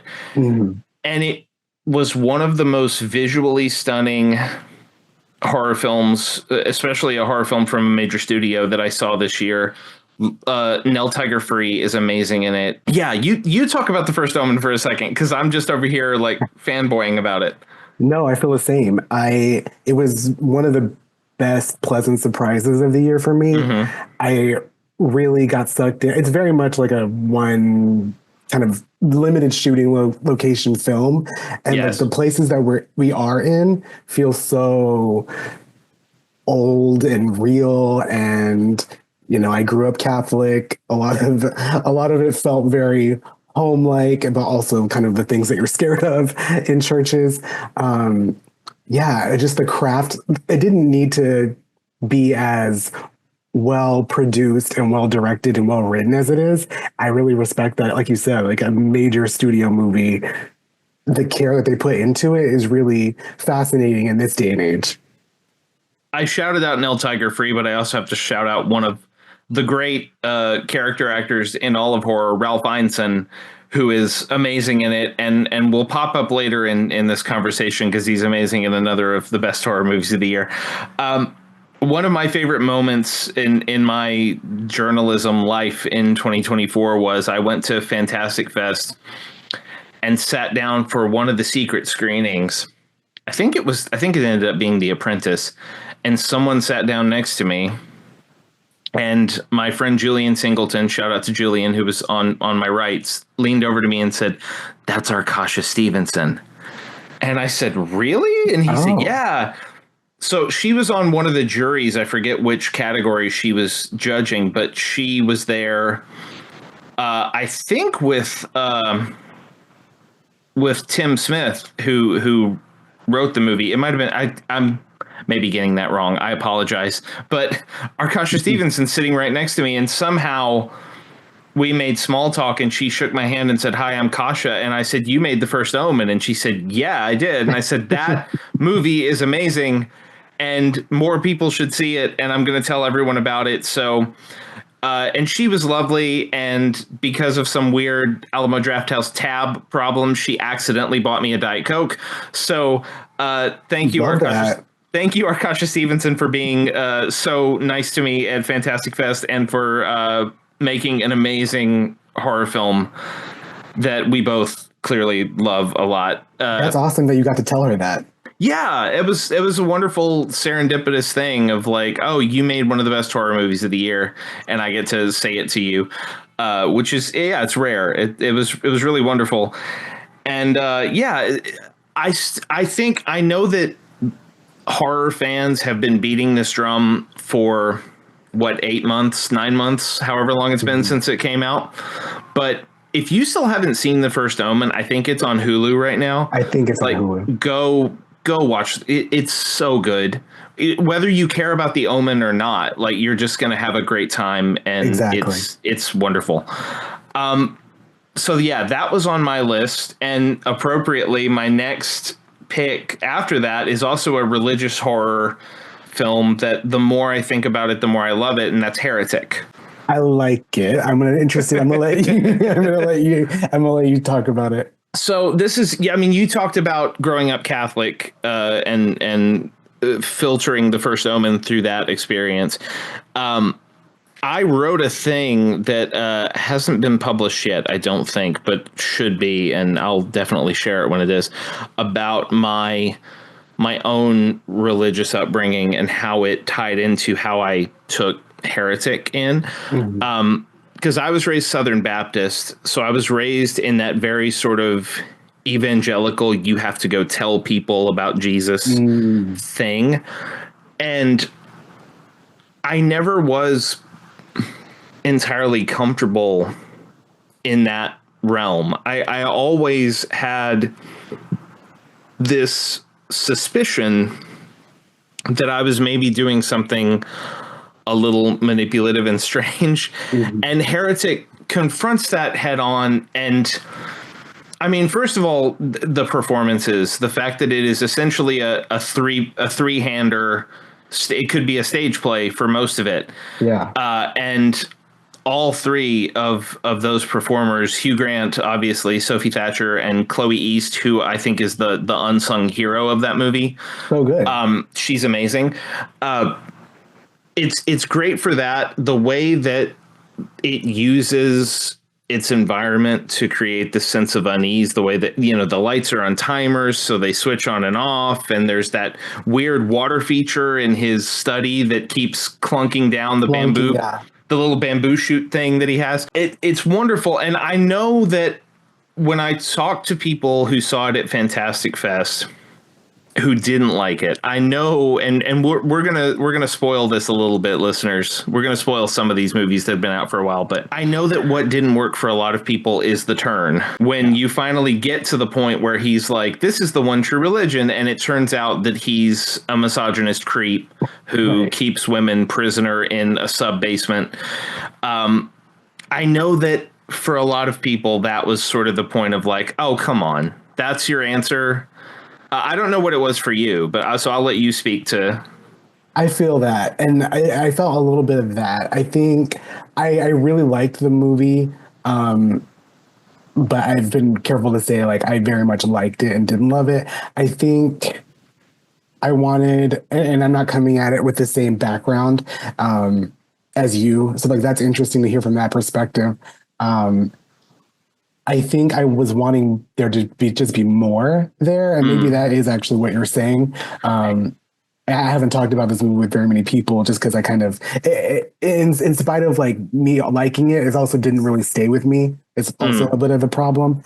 But I loved the performances. I think Hugh Grant is fantastic in it. He's so much fun, and it's very much like feels written for him in a way. That was really fun to watch, and I think it works really well. And I loved hearing that perspective coming from it. One of the things I love about it, and I didn't realize this, like I loved it the first time I saw it, and it wasn't until I watched it again that it sort of clicked for me why. Because I talked to a lot of people who were like, "Oh, that was it. That wasn't. I wanted more from that reveal." And it didn't bother me, but I couldn't articulate why it didn't bother me. Mm-hmm. And then I watched it again, and I realized, and some people are going to say this is like a cop-out explanation, and I'm sorry, it's the best I got. It's what my brain latched onto. I think that the reason that reveal works so well for me is that I grew up around a certain brand of religious pitchman, a certain kind of like people who would promise you like your life's going to change, everything's going to be great, you're going to feel wonderful, you're going to have, the prosperity gospel. Yeah, all the stuff that you deserve is going to come flowing into your life. And then like you get to the core of whatever it is they're trying to teach you, and you sort of realize like, oh, you were just telling me that so I would follow the rules. Yeah. And that's what the movie does, because it's Hugh Grant and he's so charming and compelling and interesting. And because the environment that he has created around this pitch that he has is so immersive, when you get to the reveal, you're like, that's it. And like, that's the horrifying thing about like, and faith is so valuable and rewarding to so many people. Yeah. And I'm not saying that it can't be, but for so many people, you get pitched this sale of goods, great, wonderful thing. And then you come to whatever it is they were trying to show you, and you realize like, oh, that was, and to me, it was just such a clever way of packaging that. And that's one of the reasons I love the movie. And I know that a lot of people will hear that explanation and go, yeah, but it's still an underwhelming ending. And I'm like, well, if it's underwhelming to you, then it's underwhelming to you. And I can't change that. But that's how it hit me. That's interesting. And I haven't rewatched it since I saw it. It's definitely one that I even left the theater knowing how I felt about it, thinking I liked it enough that it's warranting a second watch. Yeah. And it rewards repeat viewings. It's a really detailed film. I think it's the best. It's definitely the best thing Beck and Woods have done as directors, and for me, maybe the best thing they've done as writers too. So yeah, Heretic, wonderful. What is your next pick? So it's actually already gotten a name call on this episode, but it is Immaculate. All right. We're gonna get all the religious ones out of the way. We're first. doing all the faith-based horror right now. Yes. I think this movie makes a really good case for no one's gonna call your movie derivative if it's really well made. Mm-hmm. And I think this movie is absolutely very standard, Rosemary's Baby type film of, Sydney Sweeney plays a young nun who is brought into this convent and learns that, there are an organization of people there that are trying to bring about the Messiah. What I thought was really interesting and that this movie does really well, I can somewhat spoilery talk about it. She does ultimately become pregnant with a child, and everyone in the movie is telling her this is going to be a Messiah. I was very curious as the movie went on whether she would indeed go through with killing it or aborting it, knowing the movie's already called it a Messiah. I thought that dynamic was really interesting, and it really informed like the latter half of the movie, because I was thinking, is the movie going to have the guts to? That's a pretty ballsy move to kind of flip the narrative, and it's not a demon, it's not the Antichrist, it's actually a follow-up to like a Christian Messiah. And ultimately with her at the end, what she decides to do with the child, I thought was really brave and interesting. I felt like a lot of things were really working in this movie, and I think it's the director's first theatrical movie, which was very interesting as well. I just thought production design, art design was all working for me. It felt very expensive. I don't think it was, but it felt that way. It did. I enjoyed Immaculate, and it definitely helped that I saw it with like a Saturday night South by Southwest crowd, which was a great experience. It plays really well with a room full of horror fans, especially that final scene, which is one of the best final scenes of the year. That's an amazing way to close out that movie. And it worked for me because of Sydney Sweeney, who, if you don't know, listeners, was a producer on the movie and was like a champion of the movie and held out to make it for years until until she got famous enough to have the clout to say, I want to do this movie. And you can feel that commitment in what she's doing. You can see her versatility and the way that she's able to. I think she's brilliant, and I think that she's going to make a lot more cool movie choices as her career progresses, because it is such a clever way to like weaponize the image that she has in pop culture right now of like, oh, you think maybe. And it's really clever the way the movie does that nunsploitation thing of like, it sort of veers into sexy nun just a little. And she has the big innocent eyes and the big, I don't know anything about sex and whatever. Right. And then you sort of start to get maybe a hint, especially when she has a friend in the convent who's a good deal more worldly than she is and teaches her some things. And you think, okay, this might veer into Benedetta territory. But no, but it keeps you on that hook because it's Sydney Sweeney and because she knows exactly how the public sees her. And she is able to twist that in really interesting ways. And speaking of rewatching, like that's a movie that I owe a rewatch. Like I enjoyed myself watching it the first time. It didn't like hit top tier for me, but I really liked it, and I really liked her work in it as both an actress and as a person who is very savvy as to the way she's viewed in Hollywood and is able to use that to do some really cool stuff. 100%.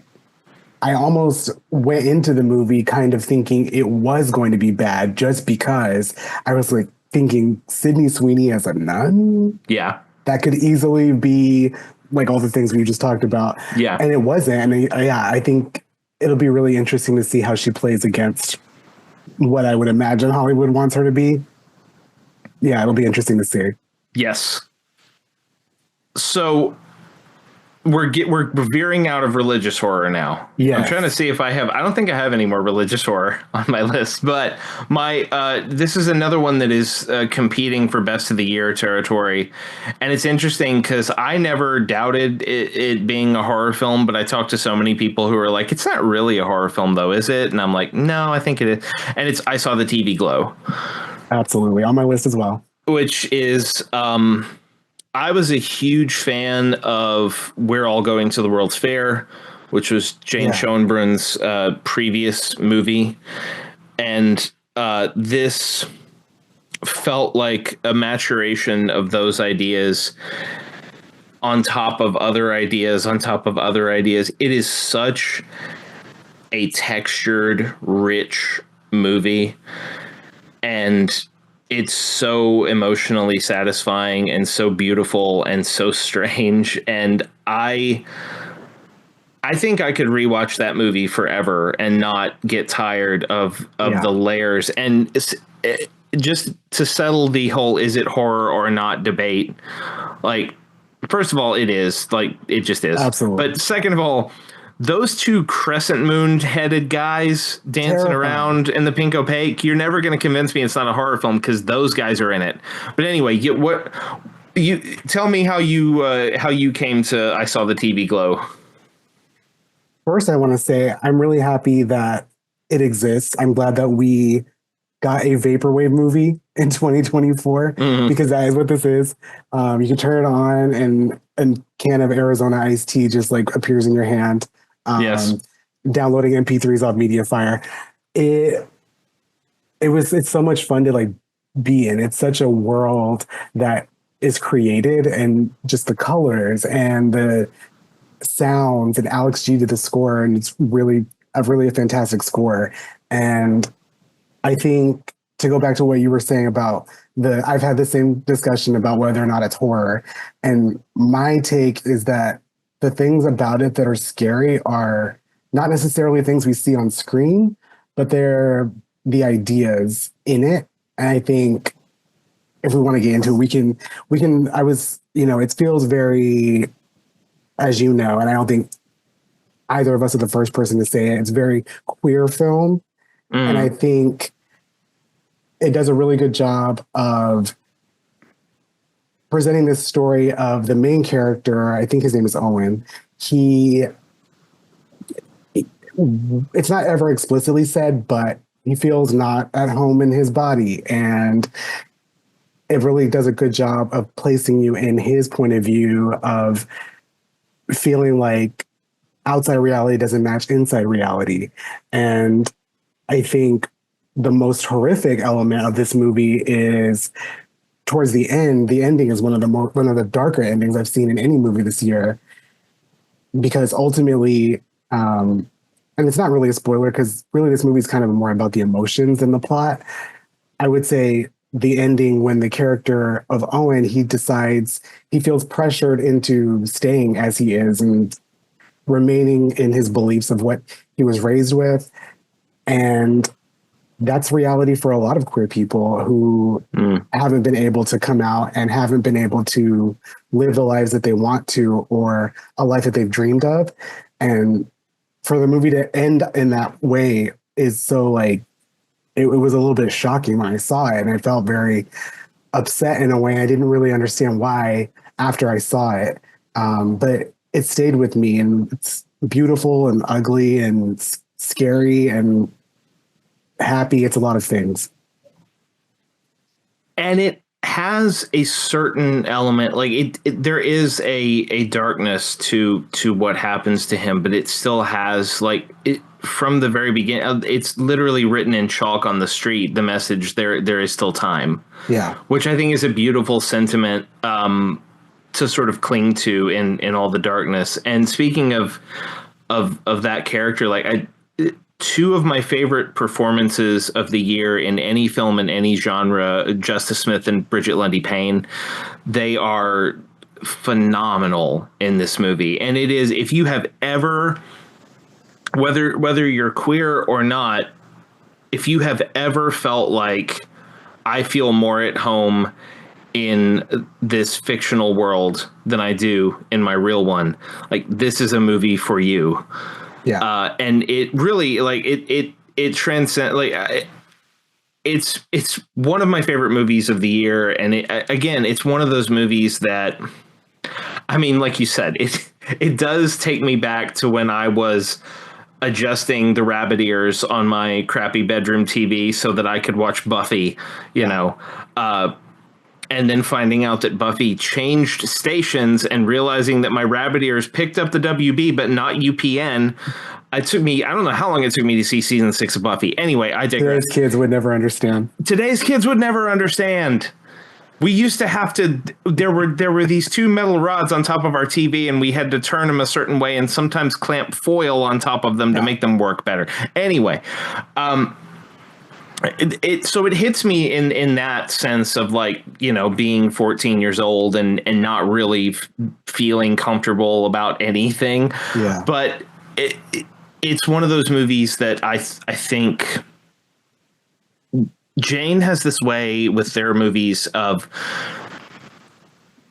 delving into these sort of hyper specific subcultures. And We're All Going to the World's Fair, it was kind of internet ARGs, and this is much more like late VHS era, early DVD era, like pop culture stuff. They have a way of making that feel timeless and universal. Yes.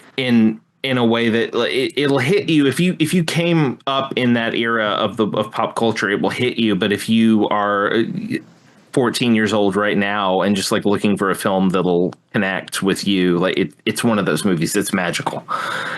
I was, before we move on, I was curious. It also reminded me of a feeling of a way that you consume media when you're young. And I think you'll probably identify with this. I think in high school a lot, I much more preferred being at home reading or watching a movie or listening to music than going out. And while I don't regret those things, as I've gotten older and, like, as you know, when I was watching this movie, I was also reminded of it, thinking, you know, I got so lost in kind of the things that I liked that I maybe closed myself off and isolated from making friends. And I think the movie touches on that in a really beautiful and heartbreaking way as well. Yeah, it's absolutely. I mean, I went to a high school where there were like 75 kids in my graduating class, and what everyone did on Saturday nights was go get drunk in the Flag Hall parking lot, which was not my bag. So yeah, like I stayed home and watched TV, watched movies, read Stephen King and Clive Barker novels. And there is this, it's twofold, because it's that feeling of, like you said, of wondering, like, man, what kind of person would I have been if I had just tried to go get drunk at the Flag Hall? Right. But also that feeling that happens as you age, as you hit a certain era in your teenage life, when you're able to sort of move around the world a little more freely, and you finally find that one person, yes, who you connect with in this, like, there is a magic to that is unequal and like, most of my friends are people that I met later in my life when I was a full-blown adult. But when you find that one weird kid who's a freak like you and gets it, it really is like a magic sort of anchor point in your life, and the movie captures that extremely well. So We could spend an hour just talking about I Saw the TV Glow. It's so good. Fantastic. It's a beautiful movie. So what is, yeah, we're on to you. What's your next pick? So my next pick is actually, we didn't rank this, but if we did, this would be my number one. And Ooh. perhaps it's my number one movie of not even just horror, just period of the year. And it's Long Legs. Hell yes. Also on my list, I am ready. Today, Russell and I are going to kill all of the Long Legs Backlash dead. You heard it here. We are going to end it. No more Long Legs Backlash. We're telling you, it's amazing. It is the one movie that many movies have stayed with me, but this one especially stayed with me.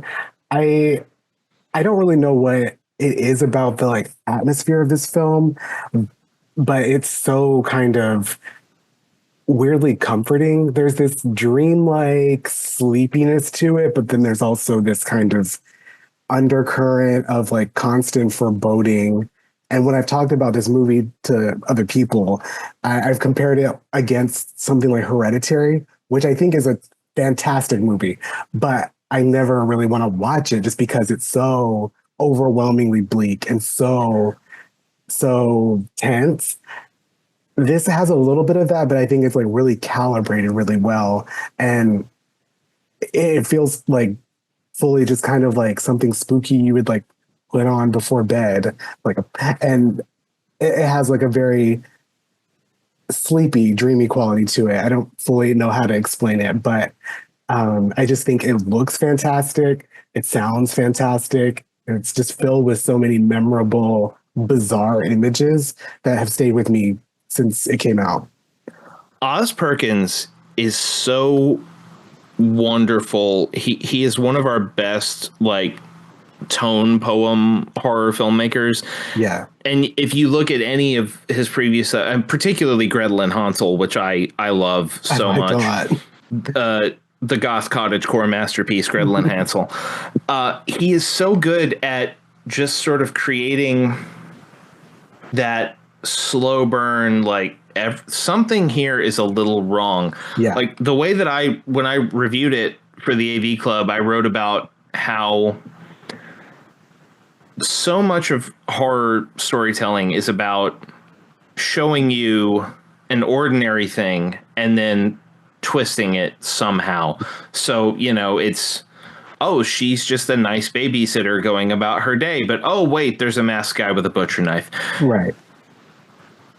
Oz Perkins is one of those filmmakers, and he's certainly not alone in this, but he's one of the best at it, at creating worlds where that's not how the horror works, because nothing ever quite feels right. Right. There is nothing. And what's brilliant about it is, again, spoiling Long Legs a bit here. What's brilliant about it is as the story goes on, you start to realize the reason nothing feels right is because everything that is happening in this movie is tied to a repressed memory that the main character has been keeping in the back of her head for 20 some odd years. Yeah, decades. So it's absolutely, when you see things through her eyes, you understand the reason nothing feels right is because nothing is right, because she has been part of this evil, part of this violence, part of this horror for much, much, much longer than she realizes. And it comes through in the way that everything in that movie is either, I love the lighting, because everything in it is either like pale gray or gold. Yes. Because it's either a halogen light bulb or just like a snow covered cloudy day. So it's all just sort of these weird muted tones. And of course, it's now famous for the subliminal Satans that keep showing up in shot after shot. And I love that we are talking about how much we love this movie. And we have not even mentioned Nicolas Cage yet, which I think is the interesting thing. Is it's anecdotally, in my view of the backlash to this movie, like that's the sticking point for everybody, is Nick Cage, and he's barely in the movie. He's barely in the movie, and I think a lot of the backlash if we're talking about the same things, I think feel a little bit like projection, a little bit like you are not watching the movie that we're being presented with. You're filling in blanks. Yes. I think Nicolas Cage works so well in this film. And not that I speak for the entire LGBT community, but as an LGBTQ person, I didn't have a problem with this same things that a lot of people did. But I think he's fantastic in this role, and it feels really kind of like a perfect synthesis of what he's been working towards outside of this movie for several years. It feels like, okay, this is exactly the kind of character he should be playing, where he gets to be a good actor because he is, but also there's a sense of humor about it. There's a kind of oddity around it. I feel like he's been working for the past 20 years to figure out that he's now a character actor. And I think he finally got it right. Yes. Well, and in speaking to, like, if you're going to accuse any horror filmmaker of being homophobic, like, don't come for Oz Perkins. Like, right. Look up Oz Perkins. Like, watch the Queer for Fear docuseries on Shudder and hear Oz Perkins talk about what his father went through, and then, you know, come back to us. And I don't want this whole conversation to be about us refuting the Longlegs naysayers, but the key thing about that performance, and I think the reason that Cage was so perfect for it, is Longlegs is a performer. Yes. He is not just a guy who's decided to be a serial killer or a Satanist who's devoted himself to a cause. He's a washed up glam rock guy. Yeah. That's why, like, the Lou Reed posters are on the wall in his room. That's why T-Rex is through, which, by the way, like, that amazing, amazing needle drops. Like, I knew the moment that Jewel by T-Rex started playing in one of the second or third scene in the movie. I was like, oh yeah, this is going to be my jam. Yeah. But yeah, he is a performer as much as he is anything else. And letting Nick Cage loose on a character like that, who is on a mission that he feels is some sort of holy mission, but also on a mission to be the most dynamic and charismatic and compelling person in any room. Right. And not really understanding that he isn't. Yeah. Like the hardware store scene is still so brilliant when he stops in and is talking, and Dad, that weird guy's here again. Yeah.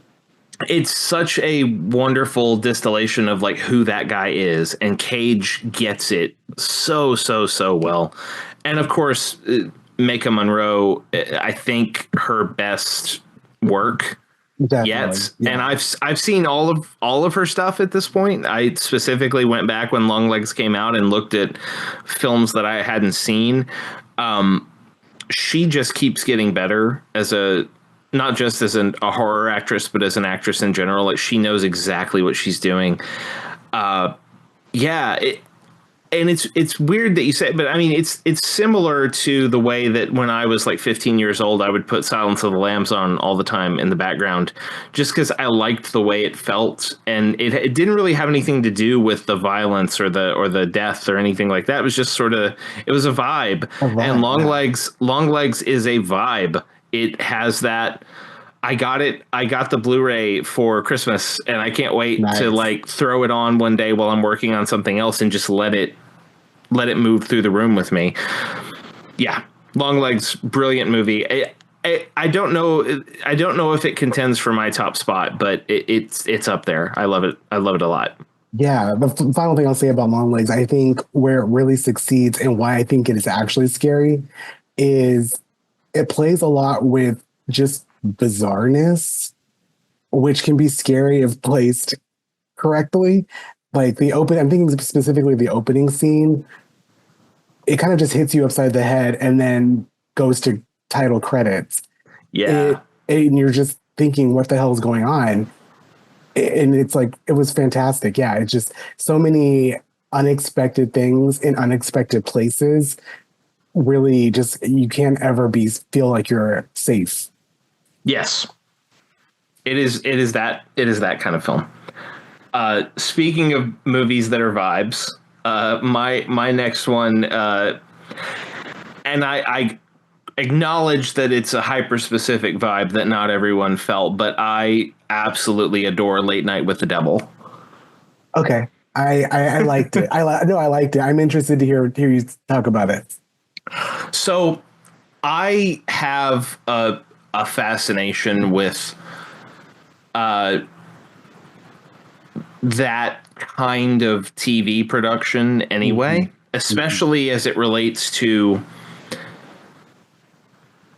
paranormal, satanic panic type stuff. I love, and it goes back to like, I think it goes back to my love of like Christmas crooner specials from the 60s and 70s. I just love the production design in that movie is so amazing.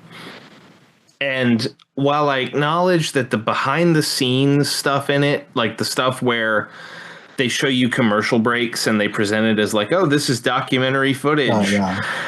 That doesn't quite work. I understand why it was necessary, but I almost would have preferred it if it was like the WNUF Halloween special where it was just, we're going to go to commercial and we'll come back and we can fill in the blanks for ourselves. Right.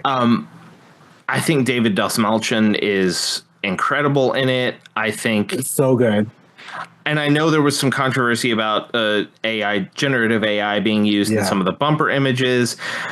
I don't want to play that it was a different time card, but if you look at when that film was produced, generative AI was not quite as hot button as it is now. Right. And I think they would do well to maybe cut those out and replace them at this point, but you know.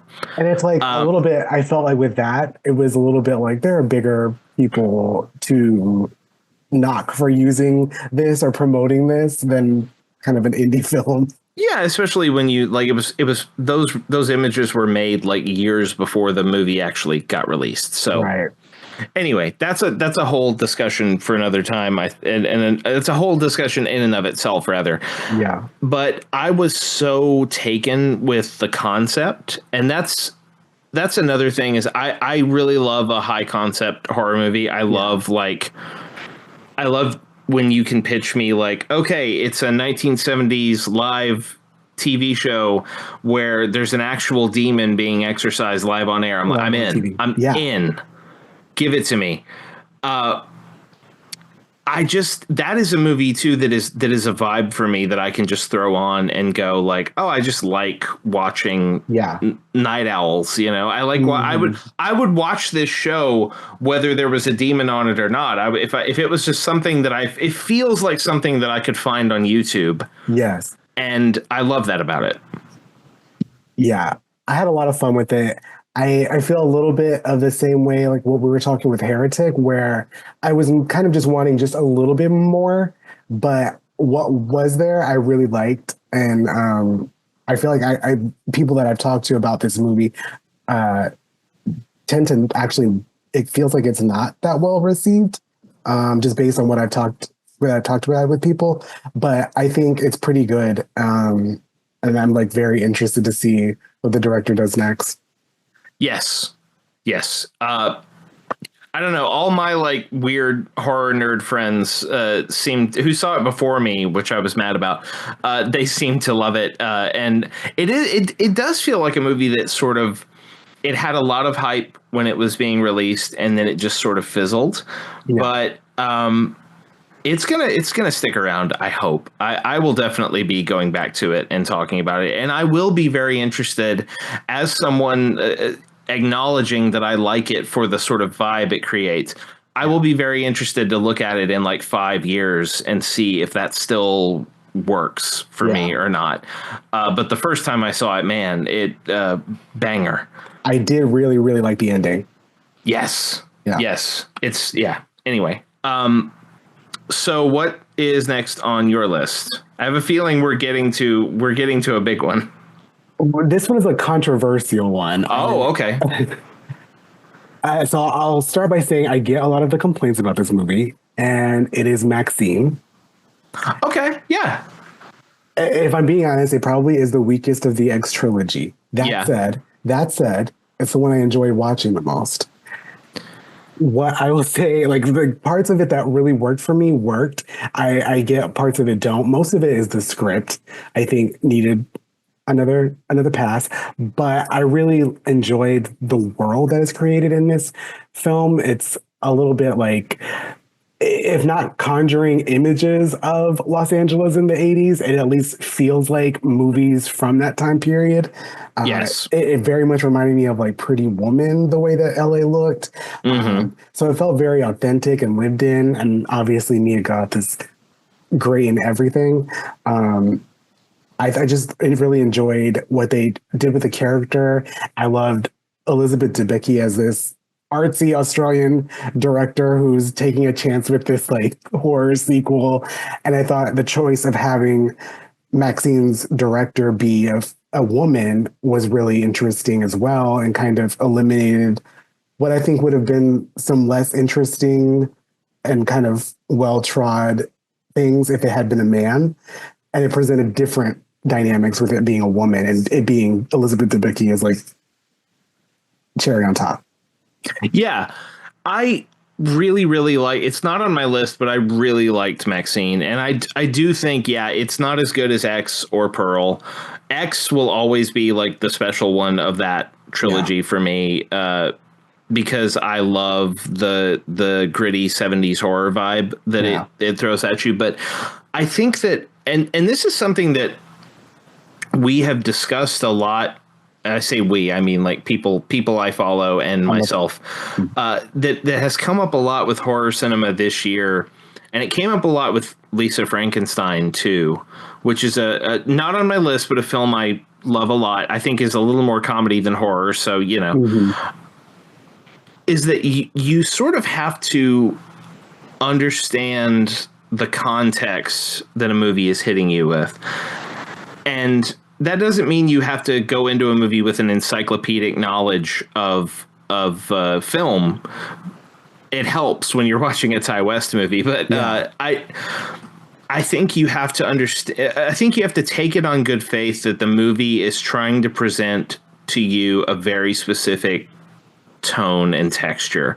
Yeah. And so in the way that X was a gritty 70s slasher with that sort of DIY porno tinge to it. Yeah. And Pearl was sort of like a demented Wizard of Oz. Yeah.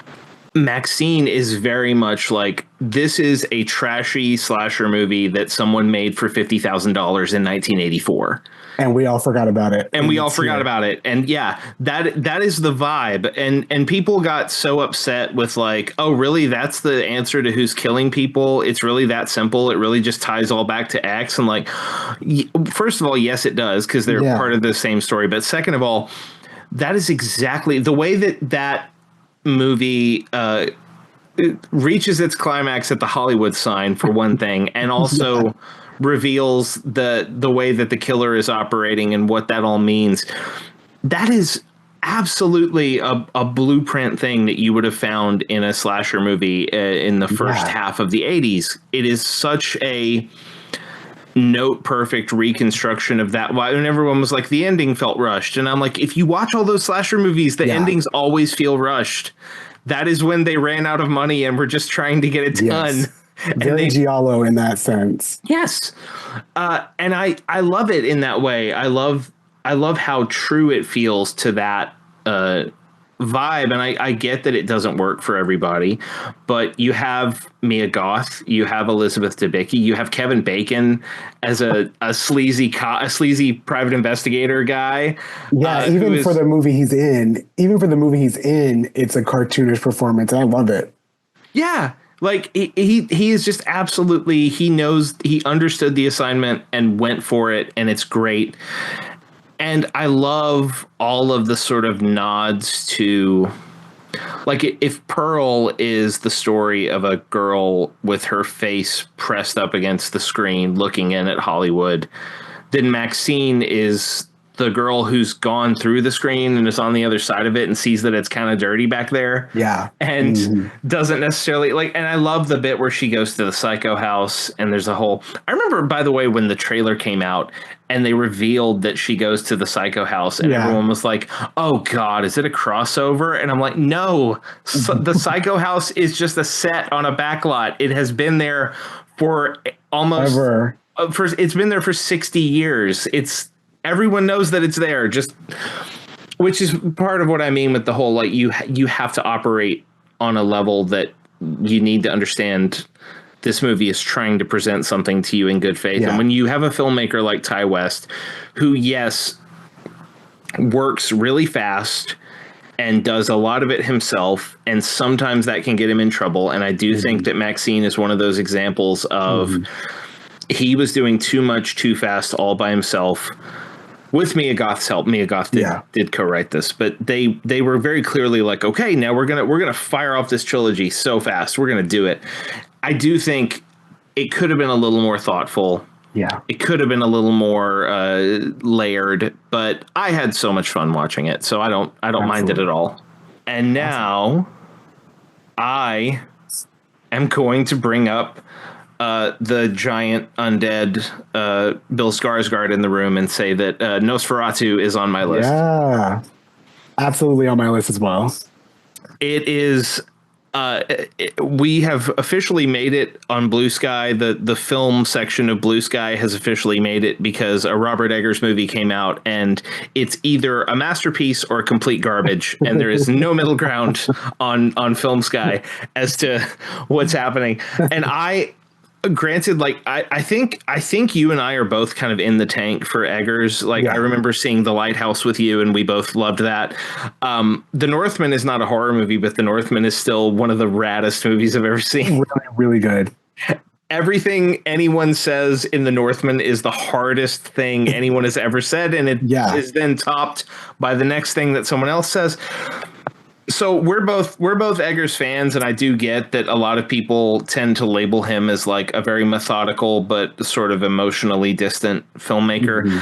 I don't feel that, and I think that Nosferatu it feels to me sort of like a spiritual sequel to The Witch in the way that it treats female sexuality and the sort of female sexuality in the context of a repressive society. And someone said the other night, and we're going to try not to spoil Nosferatu because it's only been out, as we're recording this, it's been out 3 days. So we're going to try not to spoil it. But someone said on Blue Sky the other night, like, I love that the movie opens with a woman who is with a teenage girl who is so horny that she calls a monster out from beyond the grave. Yeah, she horny level on 10. And it also is just very like, oh, but all her problems stopped when she got married. Like, yeah, she clearly really, really wants to fuck her husband who has to go away on business. Yeah. And that is the root of so many of the film's problems. So many of the narrative, so many of the characters' problems, rather. Yeah. But I love it. I saw it at a press screening where there were literally only 2 film critics in the room because there was another screening going on that night, and there was like a delay in getting the film to us, and we had to wait extra time, but we were just sitting there like, no, we're here for Nosferatu, and it absolutely paid off. I love Robert Eggers is the production design guy. That's just his thing. Yeah. You're going to get that with this movie. The cinematography is, I think it's the prettiest Robert Eggers movie. And 100%. I have seen people, I'll be curious to hear what you think about this, but I've seen people, again, swing wildly between Lily Rose Depp is a great actress, Lily Rose Depp is a terrible actress. I thought she was incredible in this movie. I went into it not knowing a lot about her aside from, who her parents are.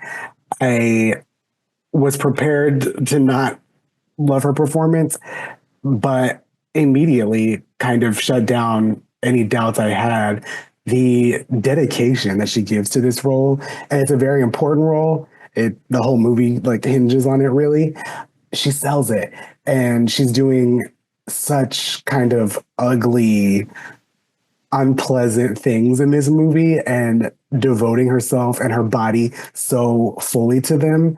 It's remarkable from someone who is still relatively new, doesn't have that many credits. She really goes all in with this performance. Yeah, she's amazing. I mean, the whole cast is great. It always helps when you have Willem Dafoe show up halfway through the movie and decide, this is my movie now. Yeah. This is Willem Dafoe's movie now. He's amazing. Ralph Ineson again shows up and is great. Nicholas Hoult, Aaron Great. Taylor Johnson, Emma Corrin, all wonderful. But one thing that I love so much about this movie is the way that Count Orlok is portrayed. Bill Skarsgård deepened his voice and went under a lot of makeup and gave us, between him and Eggers, we get a very, very different Count Orlok. And I know that if you haven't seen the film, there are leaked images of what he looks like. Don't go look at them. Yeah. Because the fact that one of the things that I found so incredible about the movie is when he first starts to appear, you still kind of can't see him. No, he's because not there. Because of the candlelight and because of that, Eggers is able to portray him as this guy who's kind of everywhere at once. Yes. In part because he's a supernatural creature, and in part because you sort of can't tell where his body begins and ends in a room because it's so dark and he's so clearly sticking to the shadows.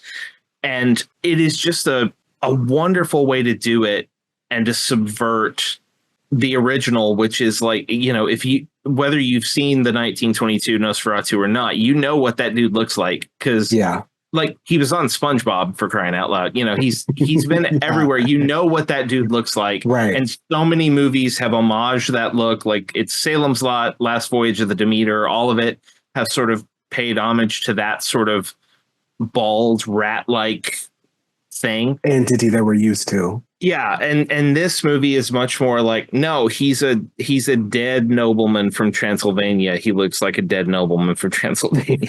Yeah.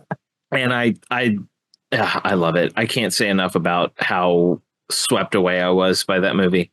Same. I think I've been telling people, like, if I love Bill Skarsgård, if you're going for Bill Skarsgård, don't, because he's not there. He's completely not there. It's completely some other entity that you don't recognize. You catch glimpses of the face, it still doesn't look like Bill Skarsgård. That voice, that gravelly, deep voice is terrifying. It doesn't sound like him at all. It is so disarming. Whenever the character is in any of the scenes, it's like electrifying. It really is. Like I want to try to go see it on a big screen again before it leaves its theatrical run, because it's such an enveloping kind of movie experience. But yeah, Nosferatu, go see it in theaters while you can, because it's amazing. Fantastic. And the Robert Eggers haters are wrong. They're wrong. They're wrong. The Lighthouse is also great, by the way. The Lighthouse is also great. What is next on your list, Russell? So my next one is Smile 2. Smile 2. Very fun. I want to preface by saying I don't think it fully works either, but what is in the movie I really like. I think it's an improvement over the first one, which I didn't really like. The series for me has a little bit of a tone problem. I find the premise to be very silly, and like the execution of it is always sillier than scary to me. But yet the movie treats its subject matter like, this is not the zone of interest. Like, why are we being so serious? Why is this movie about a fictional pop star not more fun? That said, what is here is really good, and like, hats off to Naomi Scott. Terrific in this movie, and she sells some of the more outlandish scenes in the movie. She sells them emotionally so well and goes to such dark places. During it, I was like, I know she's not going to be nominated for anything for Smile 2, but there could be a case for like, you know, at least like a Golden Globe or something, because she's really, really good in it. Naomi Scott is great in it, and I'm also one of those people who I thought Smile was fine. Mm-hmm. You know, I had a good time watching it. I watched it when it premiered at Fantastic Fest, 3 years ago, something like that. Mm-hmm. And so I saw it with a crowd who was really hot for it, and that made it really fun. But I also was kind of like, this movie is a little all over the place, especially when, you know, it's a trauma metaphor, but then you have to have a character explain that it's a trauma metaphor in like an extended scene near the end when you're supposed to be speeding the movie up, you slow it down. I thought that this was a step up in every conceivable way. I think Parker Finn has matured as a writer, as a director. That one take opening scene with Kyle Gallner is so fun. Fantastic. And throws you for such a loop in terms of where this movie's going to go. And then Naomi Scott shows up and is just all in on it's not like you said. I do think that there is still, it's a little too heavy for what it is, but I think that Naomi Scott dials into the slight camp of it a little bit in a way that makes her performance really fun. I think Rosemary DeWitt is really fun as her mom. And Dylan Galula, who plays her best friend, who is not in the movie very much. And I wish she was in the movie a lot more, because when she shows up, the movie gets like 30% funnier. Yeah, agree. For those couple of scenes, and then she sort of fades back again. And also, like, here's another like thing, and this was true of another film this year, Trap. Like, if you are gonna do a movie about a fictional pop story, you need the songs to work. You good? And I thought the songs worked. I enjoyed them. I wanted there to be more Sky Riley music in the film than there was. It did not make my list. I watched it. I didn't actually see it in theaters because we were on vacation when it was opening, so I didn't go. I finally watched it a couple of nights ago, and I had so much fun with it. But yeah, the whole Smile concept just doesn't ever quite grow beyond, yes, it is unsettling when someone grins at you for no reason. Right. For me, I'm like, I totally get why that's creepy. I'm with you, but I'm just not, it's not one of those franchises that I'm going to ever be like a rah-rah champion for, you know? No, same. I think this movie really had a few really great set pieces that really upped its score for me. I'm thinking specifically of the walk-in closet, when you have these like imaginary dancer kind of demon people. Yeah, her backup dancers come for her. Yes, that's coming a good after scene. her. And then there's also the scene when Lucas Gage like barbells himself to death. Oh, that's so good. That was so brutal and just so scary, and it's just happening in like just a living room. And I thought that was really well done and well framed and very, very scary. The best scene for me is still the abandoned Pizza Hut scene. I love that. And there's a shot in there because there's a moment where the Smile entity, which looks like her from the day of her car accident, is having a conversation with her and starts to transform into that like crazy thing. Or this might actually be near the end when she's on stage. I don't know, but there's a shot of the Smile entity where the smile is super huge and the eyes are bugged out like Judge Doom in Who Framed Roger Rabbit. Yeah. And it looks like a Junji Ito drawing coming at you. And I'm like, that's what these movies should be all the time. I love that shot so much. Yeah. I really like the ending. It felt, I mean, I think all of us kind of saw that probably was going to be the ending somehow. And it felt inevitable in like a really good horror movie way. I had a lot of fun with this. I think they got some of the tone better calibrated in this one. If there's going to be a third one, I hope they will up the camp a little bit even more. Yes. My next film is, I I don't think it's controversial, but it has been kind of divisive, and it's weird. The people that I know who love it really love it, and it's Oddity, which I saw at South by Southwest and absolutely adored, and then went and rewatched it just to be sure that I really did have that much fun with it. That is. Damian McCarthy taking all of the promise he showed on Caveat, which is a very esoteric, strange movie, and pushing it to something that's more accessible, but is still just deeply strange and unnerving. Did you see Oddity? I did. I liked it a lot. Yeah. For me, it was a little bit slight, but I think it's really well made. I think they did a lot with probably a limited budget. I think they made the most of the set that they did have, and I thought the lead actor, who is like the sister of the character who dies, I thought she was fantastic. I really liked it was a very slow build film. I wanted a little bit more once the slow build like exploded, but ultimately, I don't have a lot of complaints about it. I think it's a really good movie.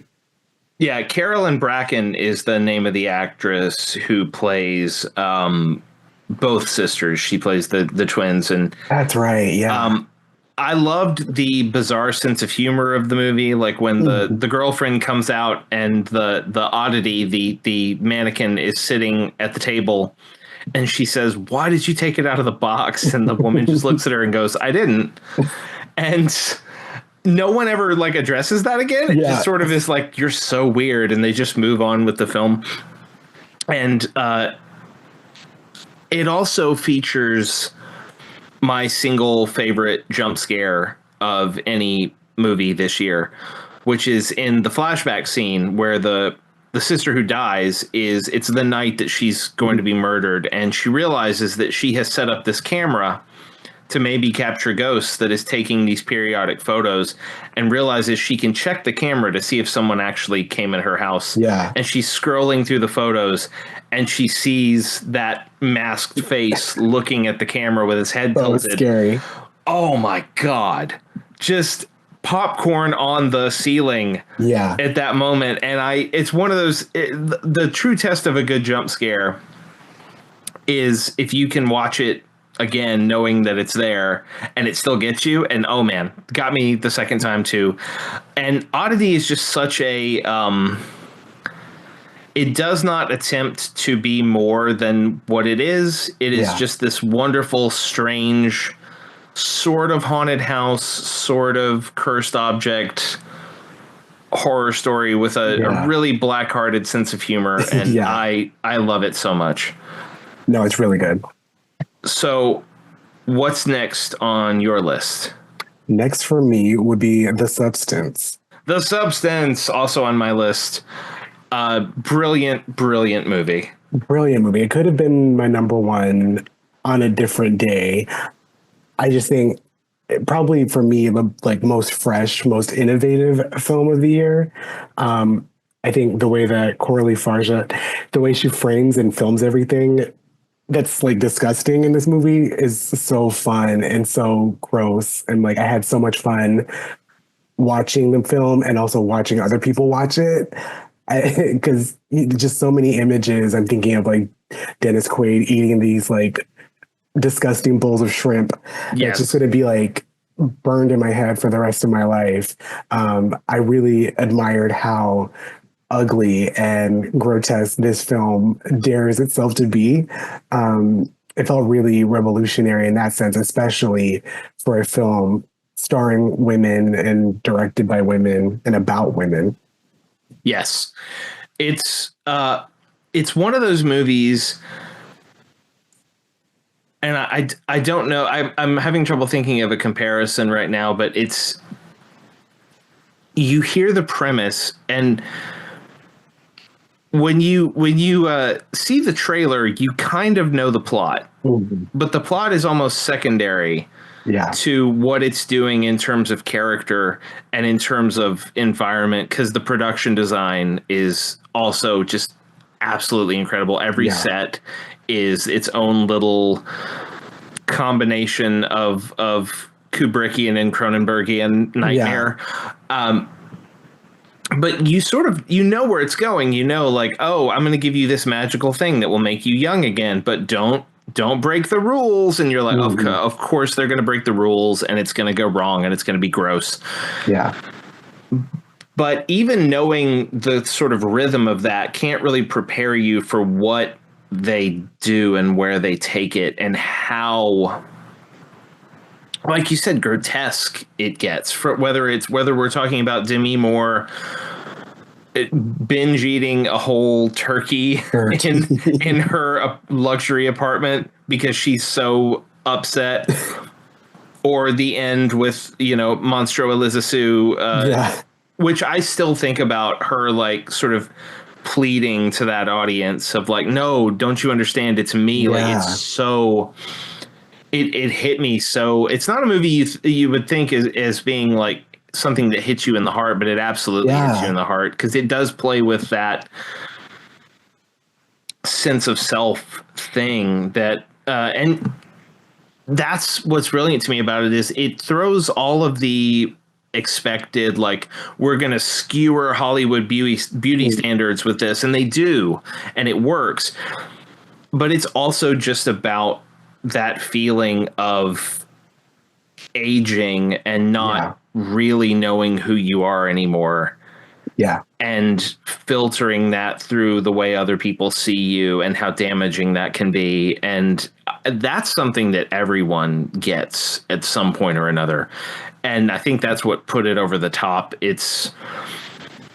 I know it was a lot of people's number ones this year, and I absolutely understand why. I just vibed with other movies a little bit more, but that brilliant movie. Yeah. And Demi Moore, I mean, what a comeback for her. Oh, yeah. Incredible. I will be standing in the streets for a Oscar campaign for her. We'll see if, the Academy feels like acknowledging this film or not. I am curious to see what it will look like. It absolutely, like, if it doesn't get a best makeup, at least, that would be a shame. But yeah, Demi Moore is incredible. I mean, Margaret Qualley is incredible, but in that it's I don't want to say we expect it from Margaret Qualley, but Margaret Qualley is such a rising powerhouse that you do sort of know, like, oh, she's going to kill this. Yeah. Demi Moore being so willing to be that vulnerable and committed to such a demanding role that had to open up some pretty deep emotional wounds from her career is truly, it's one of the great genre performances of the year. Absolutely. So where are we at? Was that the end of your list? I have one more. You have one more. That's yours. Okay, so my last one, and this is another one that competes for the top spot for me, is Red Rooms. Oh my God, I have not seen it. I'm so excited to watch it. Red Rooms is, I will avoid spoilers, but Red Rooms is essentially about two young women who are obsessed with the trial of a serial killer that is happening in I believe it's Montreal. It's the film is in French because it takes place in Quebec, and I believe it's Montreal where this is happening. And they go to the courtroom every day and watch this trial of this serial murderer. And the reason it's called Red Rooms is that he is accused not just of murdering these young girls, but of live streaming their murders on what he calls a red room, which is like a dark web live stream kill room thing. And so it starts as this very deliberate, slow, methodical study of that kind of true crime obsession and the way that serial killers develop groupies who are willing to defend them in spite of all of the mounting evidence. Right. But as it goes on and again, I really don't want to say too much as it goes on, and as the two women get to know each other, it is revealed that one of them is doing this for very different reasons than the other, and it is one of the most tense. It is not a movie that I think I'll go watch again anytime soon, because it is one of the most tense experiences of just sitting there like, oh my God. And the last 15 or so minutes of this movie are the best single segment of like horror storytelling that I saw in a film this year. It's so unnerving and so creepy and it does it all without leaning on the cliches of like what you would expect a serial killer movie to be. Okay. It is so fully filtered through the way these two girls perceive what's happening rather than the killer. It's very much a refracted view of the killer. So it does not lean on the like tired true crime dive into the killer's mind cliches. It goes to this whole other place. And it's a masterpiece, and I was up until it was one of those movies where someone sent me a screener, and I'd heard so much about it, so I was like, I'm gonna watch this thing, and it was like a Wednesday night. I have a child. I should not have been going, I'm gonna start this movie at 2 a.m. And I was thinking I'll do the dad thing and maybe watch half of it and pick up the other half tomorrow. Yeah. I was up until 4:30 in the morning, and then I could not sleep because I was my heart was just pounding having just seen it. So it's one of those films. It's really special, and I hope that more people see it. Red Rooms is amazing. I'm excited to watch it. It's shot up to the list with that. Thanks for you just sold it. Yeah. Awesome. So before we go, you have one more. We are concluding the list. What is your final film? My final one is Speak No Evil. Yeah.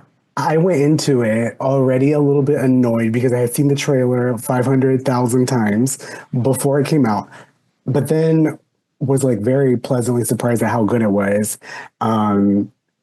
It does a really good job of pushing its premise, which is kind of a conflict between like manners and intuition. It kind of pushes that premise to like its absolute most insane to it kind of like pushes you to where you can understand how a character gets in that situation, just trying to be polite, and horrible results that those events have. Also, shout out to James McAvoy. He's never been more like of a physical presence, more scary, hotter. Yeah. Yeah. Hotter. Like hotter. Give James McAvoy the scruffy beard and put him in some flannels and like, yeah. Oh man, it works. It works.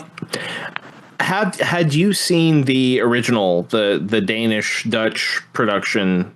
I haven't, but I know the differences between the two, and definitely seems like they lightened it up a lot. They did, but and this is that movie, which I think came out in 2022, was one of my favorite horror films of that year. I will never watch it again. I don't think, because it is so pitch black. Yeah. And it starts in that kind of same place of like, it's sort of two cultures kind of coming together and trying to be nice and not really being sure what's something that's wrong and what's something that you just don't quite understand about these people that you barely know. And it builds to something that is just one of the bleakest things I've ever, seen on screen. It's really, really, really rough watch, but a really good movie. And I was one of a lot of horror fans who had seen that movie and were thinking like, oh, they're just going to strip all of the darkness out and it's just going to be a defanged, declawed, nothing kind of movie. But James McAvoy's in it, so we're going to go see it because we love James McAvoy. Yeah. And I was so pleasantly surprised because it is very different from the original film, but it uses those differences in wonderful ways, because it takes a whole different view of like, okay, well, instead of these two sort of Scandinavian families from different countries meeting, we're going to do an American family and a British family. Yeah. And we're going to play on the different sort of cultural aspects of that, and we're going to play on the sort of marital strife that's happening between Scoot McNairy and Mackenzie Davis, who just keep finding reasons to work together, and the Halt and Catch Fire stands, we appreciate it. Scoot McNairy he has a face made for horror movies. He is able to etch so much worry and dread into his face. He's incredible at doing that. Oh no, I just forgot her name. Oh no. She has an Irish first name and a Italian last name, because she's both. Aisling. Aisling Franciosi. Yes. Okay. Speaking of, stop motion was one of my favorites also this year that I didn't see. She's amazing in that. She is so good in this. But yeah, it's hard for any of them to share space with McAvoy, who is just, if you're going to make a movie like this and you're going to root it so much in sort of Americanized Western thinking, you need someone that charismatic and that cool and that capable. Because the other thing, he is one of those actors in any film he does who makes everything look like, this is my space. I've lived here forever. I know where everything is. I know how everything works. Yeah. He makes everything feel so lived in, so that when that movie starts and you get to know him, you're like, oh, this is a cool guy. Of course I would go back to this guy's house. Absolutely. I love this dude. But he has that savagery in him that it's hot, but then it starts to turn and you go, oh no. Oh no. There's too much. Also, I will go to bat for any movie that ends with a Home Alone. It does turn into Home Alone at the end. It is a Home Alone, and it's a very good Home Alone. Yes. And I was so taken with it that I just sort of completely forgot all of the concerns that I had about it. It was just same. It's so fun. So fun. So well done. So yeah. I feel like I talked about that more than you did, so I don't want to step on your. No. I didn't really have much to say about that particular one. Just that I thought it was well done and was a lot better than I was expecting. And obviously, McAvoy just so good in it. He's so good. So before we go, we have wrapped up our list. We have given you listeners, I don't know, 16, 17 horror movies, something like that. I don't know how much overlap we had. We had quite a bit of overlap. Yeah. But what were some films that like almost made your list that you maybe want to shout out? So Oddity might have been on my list had I not included a few. So we've talked about that already. The other one that I'll say that I really liked, this one, I get some of the debates about whether or not it's horror, but Trap, I thought was so much fun. Oh, it's so fun. It's so fun. So good. It's so silly, and it understands that it's silly. And Josh Hartnett is so good in it, and like the role works. I mean, the movie works because he's in that role. It's just so much fun. It was so unexpected. Yeah, I love that movie a lot, and it was a good year between Josh Hartnett and Hugh Grant. It was a good year for heartthrobs to play unexpected villains. Yes.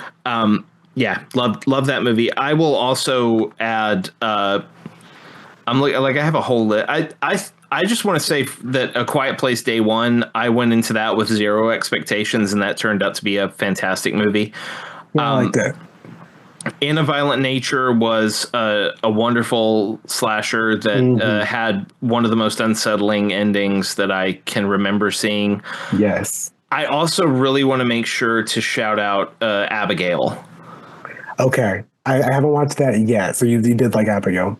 I loved Abigail. Abigail is, I mean, it is one of those movies where I'm like I said, I love if you hook me with the elevator pitch and it's like, okay, group of kidnappers kidnap the daughter of an oligarch and it turns out she's a vampire. I'm like, yep, Yes. down for that. And Radio Silence made it, and they make really fun horror movies. They just have that. They just have that knack for, and it's just like people running around a spooky mansion for the whole movie, and it's got Dan Stevens doing amazing work. Dan Stevens, between this and Cuckoo, had a great year in horror cinema. Yeah. Melissa Barrera is really fun in it. Kevin Durand is really fun in it. Yeah, I just had a blast with Abigail. That's one of those that I would just throw on as. That's also one of those. And Catherine Newton. I have to say, Catherine Newton. Yeah. Uh-huh. It's so good. Who also had a great year, like Lisa Frankenstein. I adore, and this one I was so taken with. You mentioned Cuckoo. That's not far from being on my list. I had some problems with it, but overall, I think it was like a really good time. I thought it looked fantastic. I thought, is it Hunter Schafer? It's Hunter Schafer. Yeah. Hunter Schafer. I thought she was great. Yeah, I liked it a lot. I'm interested to see what it's going to feel like with repeated viewings. Yeah. That's such a strange movie. Yeah. And, yeah, I had fun with it. Yeah. So that's a pretty damn good year for horror movies, I think. Yeah, I would say. That was so much fun. Russell, before we let you go, will you let everyone know where they can find you online? Yes, you can find me on Instagram at Russell Falcon. My actual name was taken, so just reverse the 2 letters of my name. And then I'm trying to exit my way out of X. So find me on Blue Sky at russellfalcon.bluesky. Whatever however they structure it. Yeah. Yeah. All right. Our guest for the best movies of 2024 has been Russell Falcon. Russell, thank you so much. It was great catching up with you and talking horror movies with you. Thank you so much for having me. Thanks once again to Russell Falcon and Gabino Iglesias for being my guests for the Best of 2024 Year in Review special. It was so much fun. I'm so grateful to both of them. And I'm grateful to all of you, our listeners, for sticking with us through the last third of 2024. Hopefully you will stick around for all of 2025 because we have some really cool stuff coming up. We're going to try to take the show weekly. I say try because we haven't done it yet, but I think if we can make it through January, we can make it through the rest of the year. So cross your fingers, knock on wood. Hopefully everything goes well. We've got some really exciting guests coming up. I'm not going to spoil them here, but check our socials. We will have some cool announcements coming very soon. You can find us on Blue Sky at scareshapedus.bsky.social. You can find us on Twitter at scareshapedus. We're the Scares That Shaped Us on Facebook. We're the Scares That Shaped Us on YouTube if you prefer to get your podcasts on YouTube. You can also go to thescaresthatshapedus.com. That's where you'll find an archive of every episode we've ever done so far if you want to catch up. And you can always drop me a line at scaresthatshapeduspodcast@gmail.com if you have a suggestion, a recommendation, a question, any little bit of feedback that you want to offer. I'm always happy to hear from you guys.